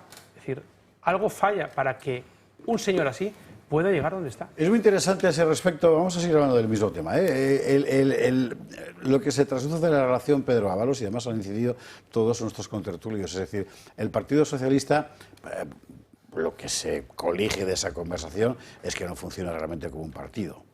O sea, el que se encarga de que la voluntad del tirano llegue al conjunto del partido es Ábalos, y lo centraliza todo. Y además lo sabe centralizar hasta el punto de que Pedro Sánchez termina echándole muchísimo de menos cuando ya lo ha echado. Y esto es algo particularmente interesante. Digamos que desde dos puntos de vista. Desde el punto de vista psicológico de Pedro como un líder que en realidad es una filfa de líder, o sea, no ejerce el liderazgo sobre sobre Lambán, sobre Paje, etcétera, sobre Susana Díaz, en fin. Y desde el punto de vista de la relación con Ábalos, claro. Porque ¿por qué le vuelve a llamar? Le manda ese mensaje de ¿cómo te echo de menos? Da la impresión de que hay algo más que una relación, ¿cómo decir?, funcionarial. Seguimos, nos lo sigue contando Gloria Sacristán. Pedro Sánchez mantuvo un contacto muy estrecho con José Luis Ábalos tras destituirle como ministro. En noviembre de 2021, 4 meses después de apartarlo de la cartera de Transportes, el presidente le traslada a Ábalos su solidaridad ante los infundios que, según Sánchez, se estaban vertiendo en los medios. Mensaje que el presidente envió tras salir a la luz las primeras informaciones que vinculaban a Ábalos con prácticas supuestamente delictivas. A pesar de ello, la relación entre ambos no se rompió. Contactaban para felicitarse los cumpleaños e incluso Ábalos escribía al presidente para felicitarle por determinadas intervenciones en el Congreso. Los mensajes entre ambos eran constantes y se intensificaron poco a poco. Tanto es así que Sánchez recuperó al exministro en las listas para las generales del 2023 por Valencia.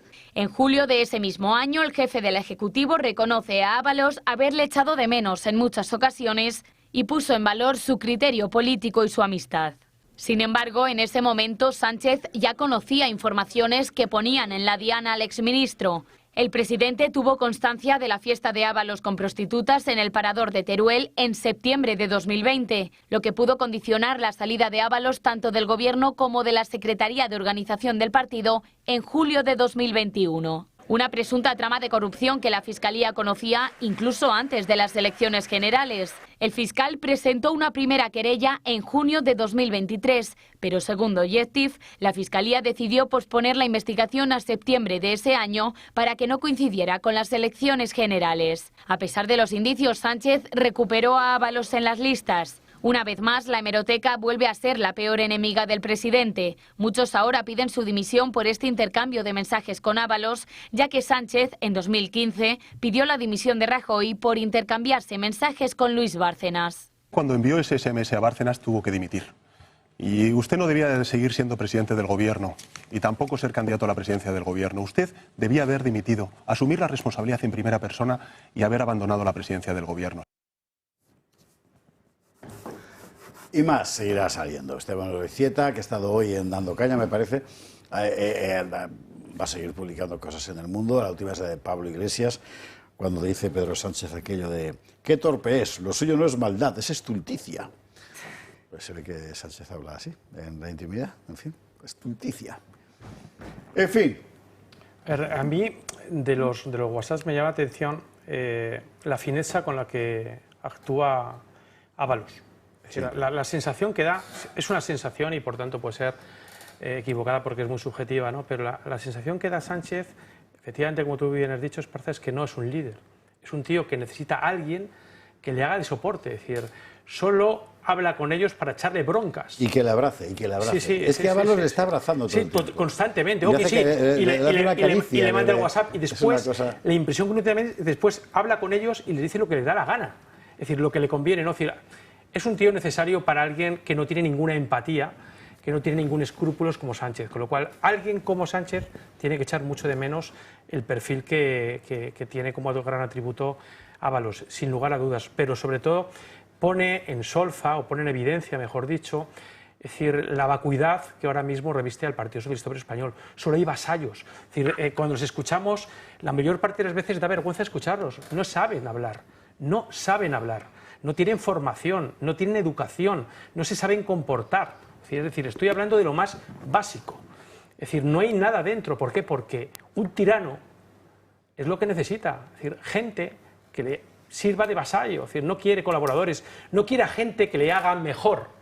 Quiere a gente que lo obedezca, gente que asuma su tiranía, que asuma sus broncas, sus gritos, su mala educación. Es decir, habla mucho de él en ese sentido y mucho del partido. Totalmente de acuerdo con Óscar. La verdad que los vasallos del gobierno no solo se reflejan en el Partido Socialista, sino también en todos los satélites mediáticos donde el gobierno, la Moncloa, saca un mensajito y lo replican todos al unísono, ¿no?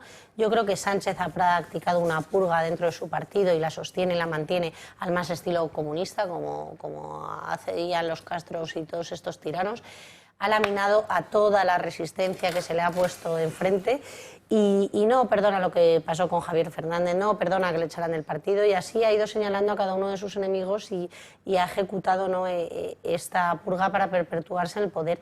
¿Y cómo lo ha hecho y cómo lo está haciendo? Que lo vemos en estos propios mensajes, pues con la presión, con la intimidación, como lo hacen los mafiosos, porque es lo que es. En fin, bueno, seguiremos informando, porque van a salir más cosas, ¿no? Y queda retratado el personaje y su entorno, y queda retratado el PSOE como lo que es. Pero, claro, ¿sabe usted qué pasa? Esto ya son cosas mías, ¿no? No le pido que la comparta. Pero usted pone así en una fila, ¿no?, a un personaje como Sánchez, a un personaje como Macron, a un personaje como Trudeau, a un personaje también como Starmer, aunque tenga una carrera profesional más vistosa que la del primero. También Macron tiene una carrera profesional más vistosa.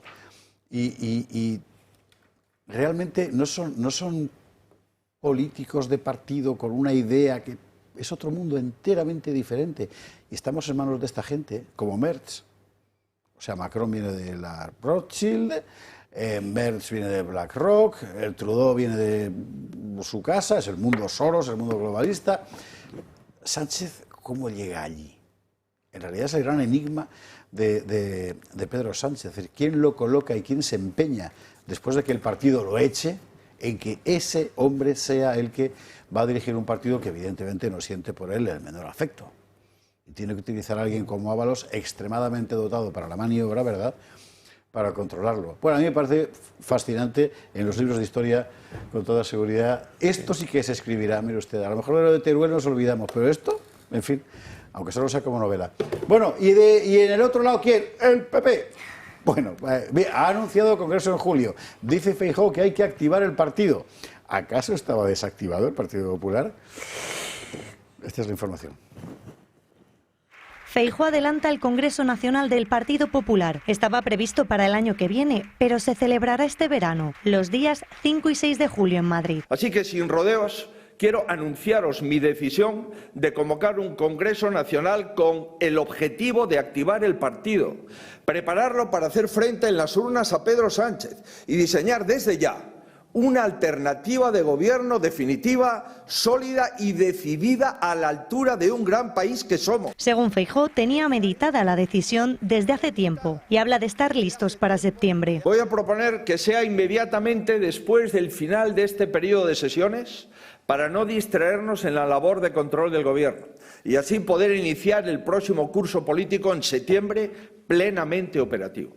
El objetivo, renovar la cúpula directiva del partido y estar preparados ante un posible adelanto electoral. Vamos a pasar del cónclave del Papa al cónclave del PP. Por todo ello, y porque no me fío de Sánchez, debemos de estar preparados. Este gobierno está ya en su cuenta atrás, dure lo que dure, pero lo más importante, nosotros tenemos que activar ya el contador del cambio, con un equipo reforzado, con un proyecto ilusionante y con la determinación de servir a España. Ante posibles cambios profundos dentro del PP, cargos del partido dan por hecho la salida de la número 2, la secretaria general Cuca Gamarra, y apuntan al portavoz parlamentario Miguel Tellado como posible sustituto. Otra de las incógnitas dentro del equipo es la salida o no del presidente de la Generalitat, Carlos Mazón, a quien no le parece buen momento para hablar de asuntos internos. Para hablar de asuntos internos habrá tiempo, pero para hablar de la reconstrucción, no. La presidenta de la Comunidad de Madrid apoya esta decisión del líder de los populares. Por supuesto, estaremos todos los presidentes autonómicos arropando y todos los presidentes del partido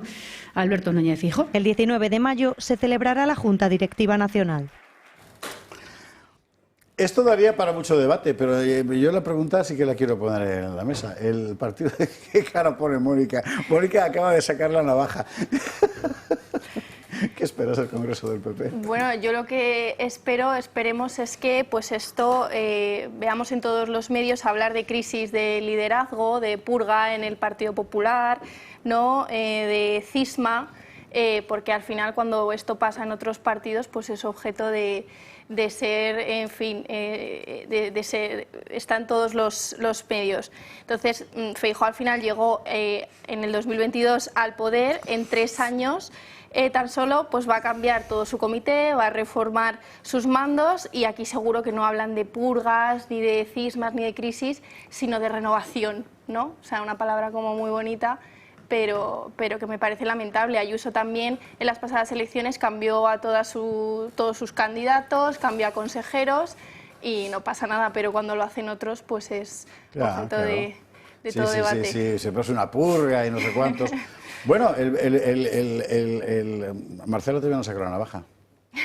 Bueno, es que, no, a ver, yo oír las declaraciones del tibio del señor Feijóo como tenemos que estar, es que he tomado nota, a la altura del país que somos, mire, señor Feijóo, para estar a la altura del país que somos, usted tiene que dejar de darle balones de oxígeno a Pedro Sánchez constantemente, es que a ver si centra su Congreso en hacer eso, ¿vale? Y hacer verdadera oposición. O sea,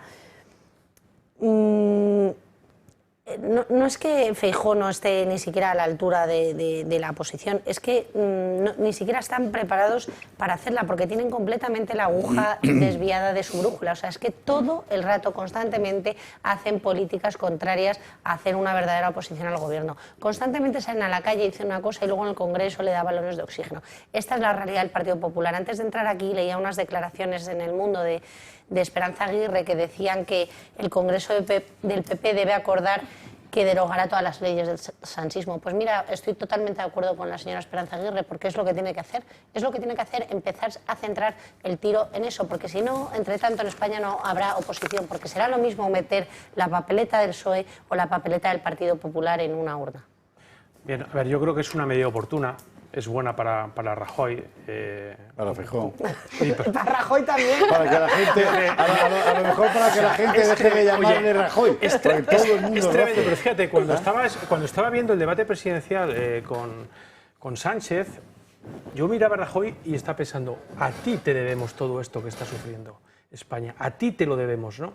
Y un poco bastante también a Feijóo, porque él durante todos estos años, durante este tiempo, lo que está haciendo es normalizar la anomalía que es el sanchismo. Como decía, es decir, sí, para Feijóo es una buena medida, es decir, porque evidentemente él entró en el partido, necesitaba una posición de consenso y bueno, pues se rodeó de gente, algunos eran de los suyos y otros eran de su antecesor Casado y algunos también de Rajoy, ¿no? Pero a la hora de enfrentarse a unas elecciones como las que vienen de aquí a 2 años, es decir, pues necesita gente más de confianza. O sea, que como dice Mónica, cambiarán las caras, pero la pregunta es, como tú bien señalas también, Marcela, ¿para qué? Es decir, ¿para qué se hace esto con eso? ¿Para qué se hacen estos cambios? ¿Para hacer reformitas o para derrocar el sanchismo? Es decir, porque lo cierto es que los españoles a día de hoy tenemos ciertas dudas sobre lo que pasará con el PP si gana las elecciones. ¿Va a pactar con Vox? Que sería, bueno, yo no tengo duda. Que sería la alternativa natural.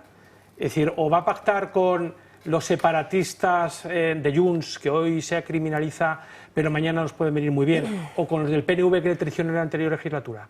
Es decir, uno tiene serias dudas. No, yo las tengo, yo tengo dudas, porque yo no tengo dudas y me decanto igual pacta con Vox, pero lo que necesitamos saber es para qué es este Congreso. ¿Para cambiar España? ¿Para darle la vuelta como un calcetín? ¿O para simplemente cambiar una oligarquía por otra y seguir secundando las mismas leyes ideológicas que están arruinando España? A ver, yo creo, aparte de que me decanto por tu segunda opción, no me cabe duda de que el Partido Popular va a hacer todo lo posible para no pactar con Vox en unas elecciones, lo cual me resulta lamentable y me preocupa, pero lo hemos visto en Alemania. Es que va a ser el... Nos vamos a ver en un espejo, nos vamos a ver en un espejo porque les mandan los mismos. En segundo lugar, al señor Feijóo, que llegó a esta posición como presidente del Partido Popular como un paracaidista, le queda grande el puesto y le queda, o sea, y le tiene una falta de liderazgo clara. O sea, esto es una realidad que no podemos negar, ¿no? Entonces, ante eso, bueno, está muy bien que adelante el Congreso si es lo que estima oportuno y si sobre todo si suenan campanas de elecciones, que ojalá sea así. Pero la realidad es que para eso tiene que virar completamente de rumbo, tienen que terminar ya. O sea, que este señor estaba hace un mes o un mes y medio en la Moncloa con Bildu. O sea, esto es el Partido Popular. Que este señor pactó con el Partido Socialista, el Consejo General del Poder Judicial. Que este señor pactó la mesa del Congreso con el Partido Popular para que eliminen a Vox en las intervenciones en el Congreso. O sea, esta es la realidad del Partido Popular. No, es que si nos guiamos por lo que han hecho en los últimos días, solo en los últimos días, lo que sabemos es que la Junta va a privilegiar con subvenciones aquellas empresas que apuesten por el gallego. ¿Dónde está el cambio ahí? Es más de lo mismo. Sabemos que en Andalucía han invertido o van a invertir 12.500 millones solo en menas. Es decir, ¿por qué los menas tienen que tener privilegios sobre Mónica, sobre nuestros hijos que no tienen futuro. ¿Por qué? 2.500 euros por mena. Eso no lo cobra ningún joven hoy. Es decir, en Santander, por ir en otro campo, la alcaldesa, y ya termino con esto, la alcaldesa vota que se quite la medalla a Carrero Blanco. Este es el Partido Popular. Es más de lo mismo. Claro, al final el PP tiene que decir, o es una derecha nacional o se difumina, se mimetiza en la atmósfera del viejo centro-derecha europeo que hoy ya es prácticamente indistinguible en las políticas fundamentales, que son las que afectan a nuestro destino colectivo, de las izquierdas, que deberían, por cierto, hacerse la misma reflexión. Pero bueno, señores, si queréis la publicidad, pero ya. Si queréis seguir pasando todo esto después, porque tiene bastante que ver. Hemos de hablar de la concentración del fin de semana en Madrid, por la España constitucional. Hemos hablado ya, vamos a hablar. Y hay que hablar de lo del rey el otro día en Malhausen con las banderitas republicanas. Y ya solo le faltaba ponerse una escarapela y cantar el himno de Riego. Es que, de verdad, el himno de Riego, nota para la gente más joven, era el himno de la Segunda República. No es que sea de regar. Que también. Publi, la vuelta lo vemos. 23:40, vamos enseguida con la manifestación y con lo del rey y con las banderas republicanas. Antes, dos cosas. Uno, amigos de Majadahonda, que hay muchos espectadores, aprovechad la luna llena. La luna de las flores se llama porque es la luna de mayo. La primera luna llena de mayo es la luna de las flores y en Majadahonda lo viven de una forma muy particular. Gracias a Miguel Sanchiz, veteranísimo maestro y espectador, al que desde aquí mandamos un abrazo. Dos, mañana nueva sesión del curso de historia de un servidor con el Club de Amigos. ¿De qué vamos a hablar mañana? De por qué fracasó la Segunda República.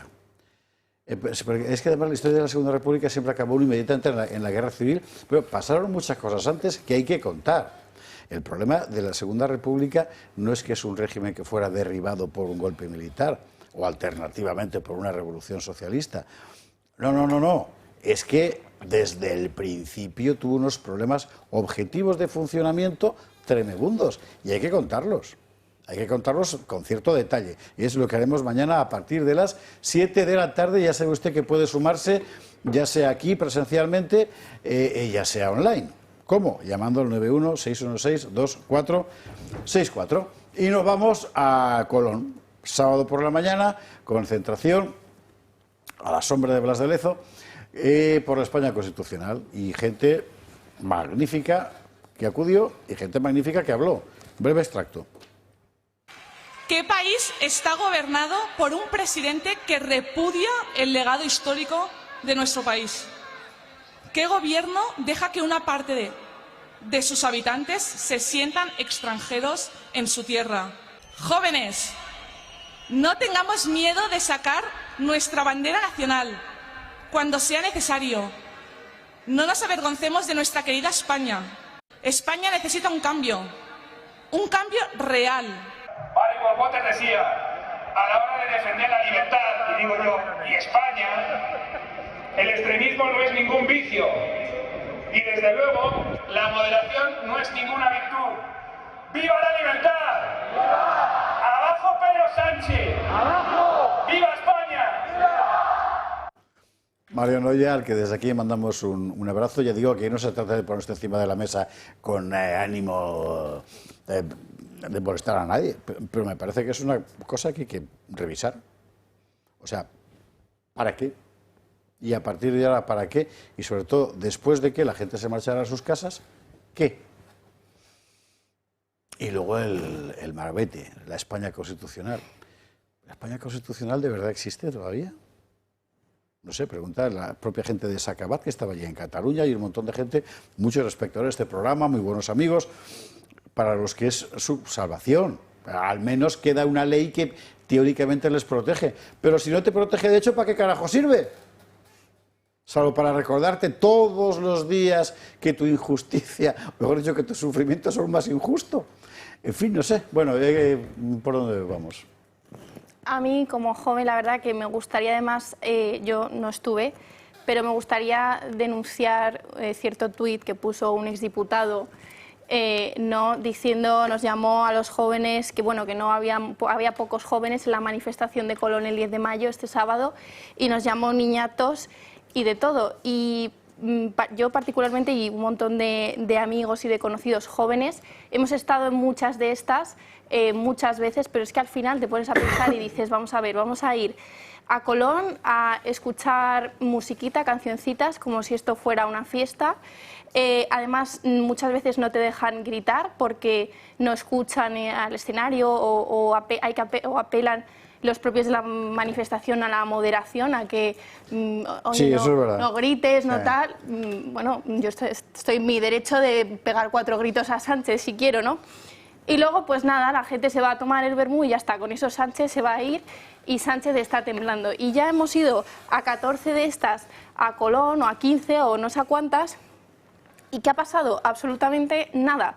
Entonces, creo que pues, decirnos eso a los jóvenes con el futuro, la situación que tenemos en España, pues al final me parece un insulto muy grave, la verdad. Y porque al final, pues es eso, ¿no? Como dice el dicho, verbena no hace faena.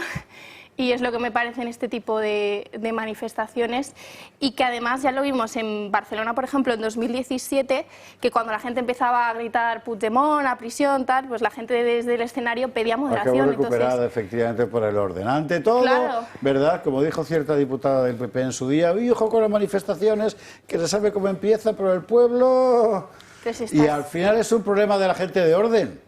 Estas manifestaciones, claro, apelando a la España constitucional, como tú dices, pues, en fin. Es muy interesante, el diputado al que se refería, exdiputado al que se refería Mónica, hay que decirlo, es Juan Luis Stigman, que con toda seguridad ha conocido momentos mejores que el fatídico instante en el que se le ocurrió escribir semejante bobada en un post, ¿no? Es que como allí no veía gente joven, se ha enfadado. Dice, yo sí que luché por la democracia. Bueno, tú no. Vamos a ser serios. O sea, no es verdad. Más bien la pregunta es por qué efectivamente una convocatoria de este tipo, con esta atmósfera, a la gente que estaría encantada de manifestarse, pues no le mueve. Pues habrá que, me parece que es lógico preguntarse por qué. Y se lo digo a todos los buenos amigos que estuvieron allí, ¿eh? O sea, en fin, Marcela sí que estuvo. Sí, yo porque estuve. Marcela va a todo, o sea, Marcela... En fin. Sí estuve. Y disiento un poco en el mensaje. Estoy de acuerdo en algunas cosas, pero en otras disiento. Yo creo que ¿no? Lo preguntabas tú, José Javier, o está ahí, ¿no? Pero exactamente ¿para qué? Pues para salir. Hay que salir constantemente, hay que salir sin parar, hay que salir a todas las manifestaciones, concentraciones que se promuevan por el lado bueno para la nación española, ¿no? Y yo creo que la del sábado era una de ellas. Yo estuve el tiempo que pude, pero estuve, y creo que la sociedad civil tiene que estar fuerte para sobrevivir precisamente a este tirano y al asedio que tiene a la nación española, ¿no? Yo estoy de acuerdo con que sí que hay que gritar. Yo estoy de acuerdo con que no es una fiesta, es una protesta, entonces lo de la música se lo pueden ahorrar, eso estoy de acuerdo. Pero sí que creo que no hay que desistir y que no hay que dejar de ir a ninguna de ellas por mucho de que lo planteen en este formato que a muchos no nos encanta, que soy la primera, ¿no? Entonces, precisamente porque creo que los tiranos como Pedro Sánchez juegan con eso, con que llega un momento que los españoles no salimos a ese tipo de manifestaciones, porque llega un momento que como ha ido lluvia y ya lo anuncio desde 3 días antes, ya la gente no se atreve a salir a la calle, no le apetece tanto, ¿no? Entonces yo creo que tenemos que llamar a la gente a la movilización a la calle. No va a ser la solución para echar a este tirano, pero sí que es un buen paso para ver a un pueblo fuerte. Y bueno, la llamada a la España constitucional, yo ya he afirmado aquí muchas veces que para mí España no es una democracia y que estamos en una dictadura instaurada a través de los medios constitucionales, pero eso no quita que haya que recordar que tenemos una constitución, que hay que hacerla cumplir, que lo que no nos gusta hay que cambiarla, pero que está ahí y que con ella podemos acabar con el tirano de Pedro Sánchez. Entonces yo sí soy partidaria de ir a estos tipos de concentraciones. Bueno, Esparza comentaba al principio del programa que las izquierdas, a diferencia de las derechas, que somos gente de orden, igual no debiéramos ser tanta gente de orden, o gente de tanto orden. A diferencia de nosotros, las izquierdas claman contra, porque ellos tienen la constitutividad negativa, es decir, lo que le constituye es el otro, ¿no? Es decir, pero yo me pregunto, según nos estaba escuchando, es decir, lo primero es agradecer a los que lo organizan porque no es nada fácil y hay que dar ese paso para hacerlo, pero cuando os estaba escuchando yo pensaba, ¿qué nos moviliza a nosotros ahora mismo? Es decir, sí, nos moviliza Sánchez, eso está claro. pero ¿qué viene detrás de Sánchez? Lo hablábamos hace un momento a propósito del Congreso del Partido Popular. Es decir, el propio Marcos de Quinto, mi querido Marcos de Quinto, el otro día comentaba que el Partido Popular fue muy remolón y solo al final se sumó, ¿no? Al final te invita a poca esperanza, ¿no? A mí el modelo tampoco me gusta, ¿no? Porque la concentración, al fin, como decía Mónica, ¿qué hacemos nosotros? Es decir, en una concentración estás ahí, estás parado, estás quieto, después te vas a tomar el vermú, no es una fiesta. Es decir, tenemos muchas razones para salir, pero de luego no para festejar.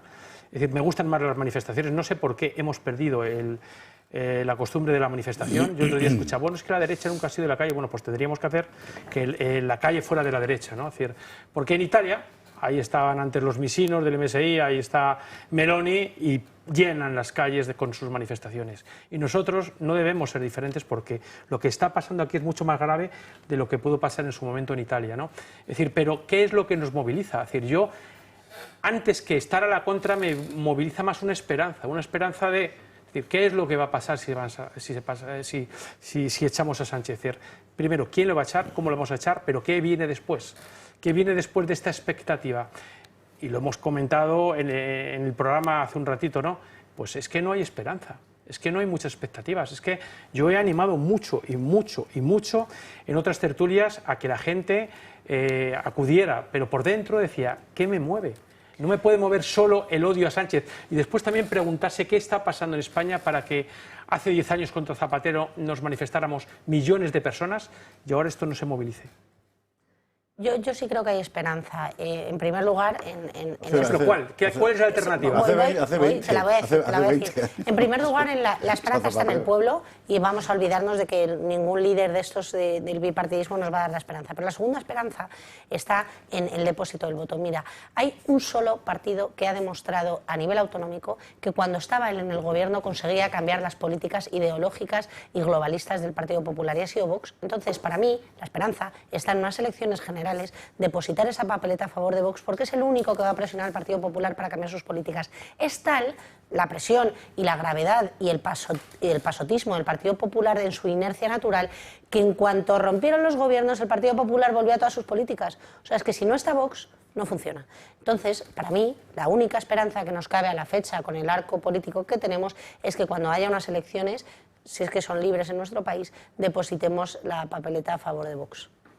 Sí, a mí nada, me gustaría lo último añadir, según lo que habéis dicho, que creo que los jóvenes, claro que tenemos que salir, pero no así, como si fuera una celebración, sino como tú hubieras señalado, ¿no? Como si fuera una protesta de verdad, una manifestación en condiciones, y que al final también la esperanza está siempre en el pueblo. Lo hemos visto, por ejemplo, en Valencia, ¿no? Que solo el pueblo salva al pueblo y solo nosotros vamos a poder, el pueblo, vamos a poder salir de esta situación. Y luego, por último, señalar que tenemos que salir a recuperar y luchar, lanzar ese grito para luchar por todo lo que nos han robado, sobre todo los jóvenes, que no tenemos seguridad en las calles, que no tenemos acceso a una vivienda, que no tenemos esperanzas de que vayamos a encontrar un trabajo. Entonces, claro que tenemos mucho por lo que salir, por lo que luchar, bueno, pero que no así como se ha hecho en Colón este sábado, que yo soy total y absolutamente crítica. Pero es verdad que los jóvenes sí se manifiestan, por ejemplo, en los campos de fútbol. Los estadios están siempre llenos de jóvenes, eso hay que decirlo. Es decir, algo pasa para que los jóvenes no se sientan tan estimulados para acudir, no a sino a actos que pueden montar ellos mismos. Bueno, y los jóvenes de Ferraz y no tan jóvenes fueron un ejemplo de valentía también en Ferraz. Eso quiero decir, cuando convoca revuelta, por ejemplo, es otra cosa. Yo creo que la cuestión está en la bandera. Y, sinceramente, la Constitución no es una bandera. Ya no. Pero bueno, hablando de banderas, que no quiero que se nos acabe el programa y no quiero dejar de contar esto, Óscar, lo de los Reyes en Mauthausen. ¿Sabe usted que el gobierno había decidido convertir este año en año francoveo, ¿no? La cosa se la ha torcido. ¿Por qué? Pues porque lo que ha percibido es que un montón de gente dice, ahí va el gordito, las cosas que hacía, claro. Bueno, entonces han empezado a retorcerlo. Parte de los fastos era hacer coincidir esta conmemoración con el aniversario de la liberación del campo de concentración, además de Mauthausen, después de la Segunda Guerra Mundial, para lo cual se contaba con la participación de los reyes. Bien, los reyes, ¿qué han hecho? Pastueñamente ir. ¿Qué se han encontrado allí? Pues esto que va a ver usted. Esto, vamos a ver las imágenes.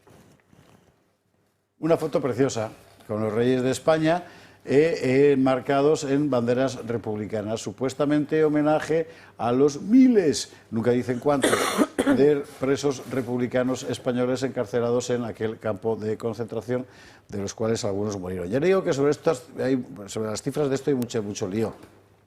Pero vamos, fundamentalmente por las circunstancias en las que ocurrió todo, cuando después de la ocupación alemana, particularmente de Francia, parte de, sobre todo eran comunistas españoles y socialistas, pasaron a campos de concentración alemanes que no funcionaban, hay que decir, respecto a ellos como campos de exterminio, era otra cosa, pero bueno, para poner cada cosa en su sitio.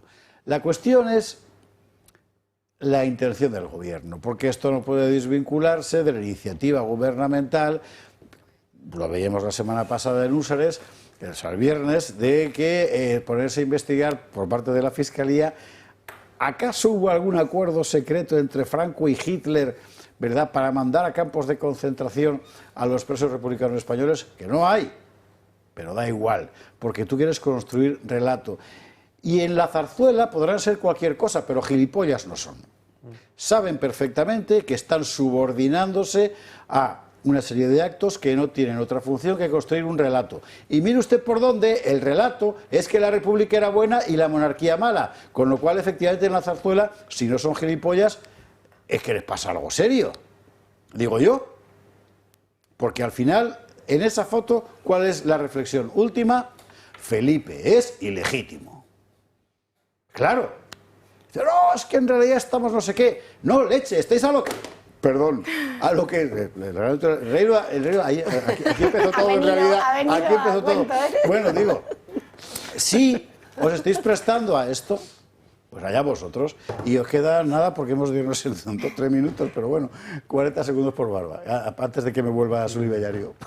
Bueno, a ver, a mí me parece lamentable porque efectivamente quienes asesoran al rey serán todo penos gilipollas. Yo no sé qué se ha perdido allí, pero es evidente para cualquiera que el relato que está construyendo ahora mismo la izquierda consiste en comparar y asimilar el franquismo al régimen nazi, y nada más diferente.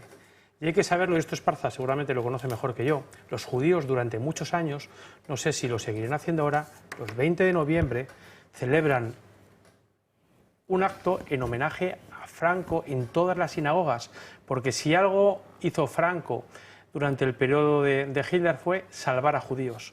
Es decir, con lo cual, no te puedes prestar a esto, porque al final lo que acabas desprestigiando es tu propia persona, tu propia figura y tu propia representación de todos los españoles.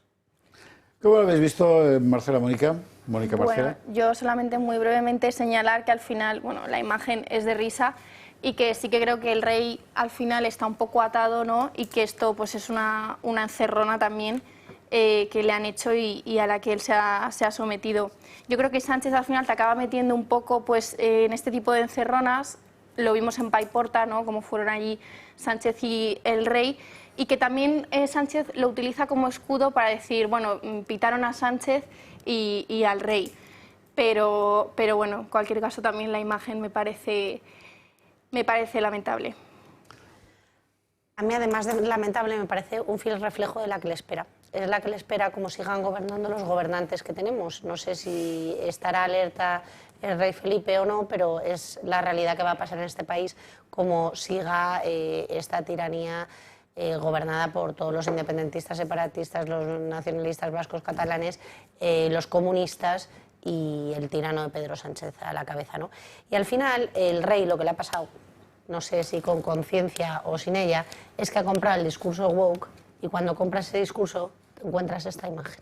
Sí, es verdad que a mí me molesta, has dicho bien, porque a mí me molesta mucho ver en la solapa de los trajes del rey la Agenda 2030. Es decir, tiene que entender lo que es esto porque no son gilipollas, como dice Esparza, insisto en ello. Y tú dices que está atado, es el rey. Supongo yo que tendrá cierta libertad para decir dónde quiere y no quiere ir, y para oponer argumentos si alguien le obliga a hacerlo. Y que a la postre se tira piedras contra su propio tejado. Representa a todos los españoles, y si eso no lo entiende, no entiende por qué está ahí. Señores, representa más que todos los españoles, representa la continuidad histórica de España, nada menos, de la nación. Don Óscar Rivas, doña Marcela Rigía, doña Mónica López de Paz. Muchas gracias a los tres por estar aquí esta noche. Nosotros hemos de marcharnos ya, porque llega el curubito, que ya le explicaré otro día en lo que consiste. Y mañana todos pendientes de las nuevas revelaciones del WhatsApp de Ábalos. Qué maestro, qué tío.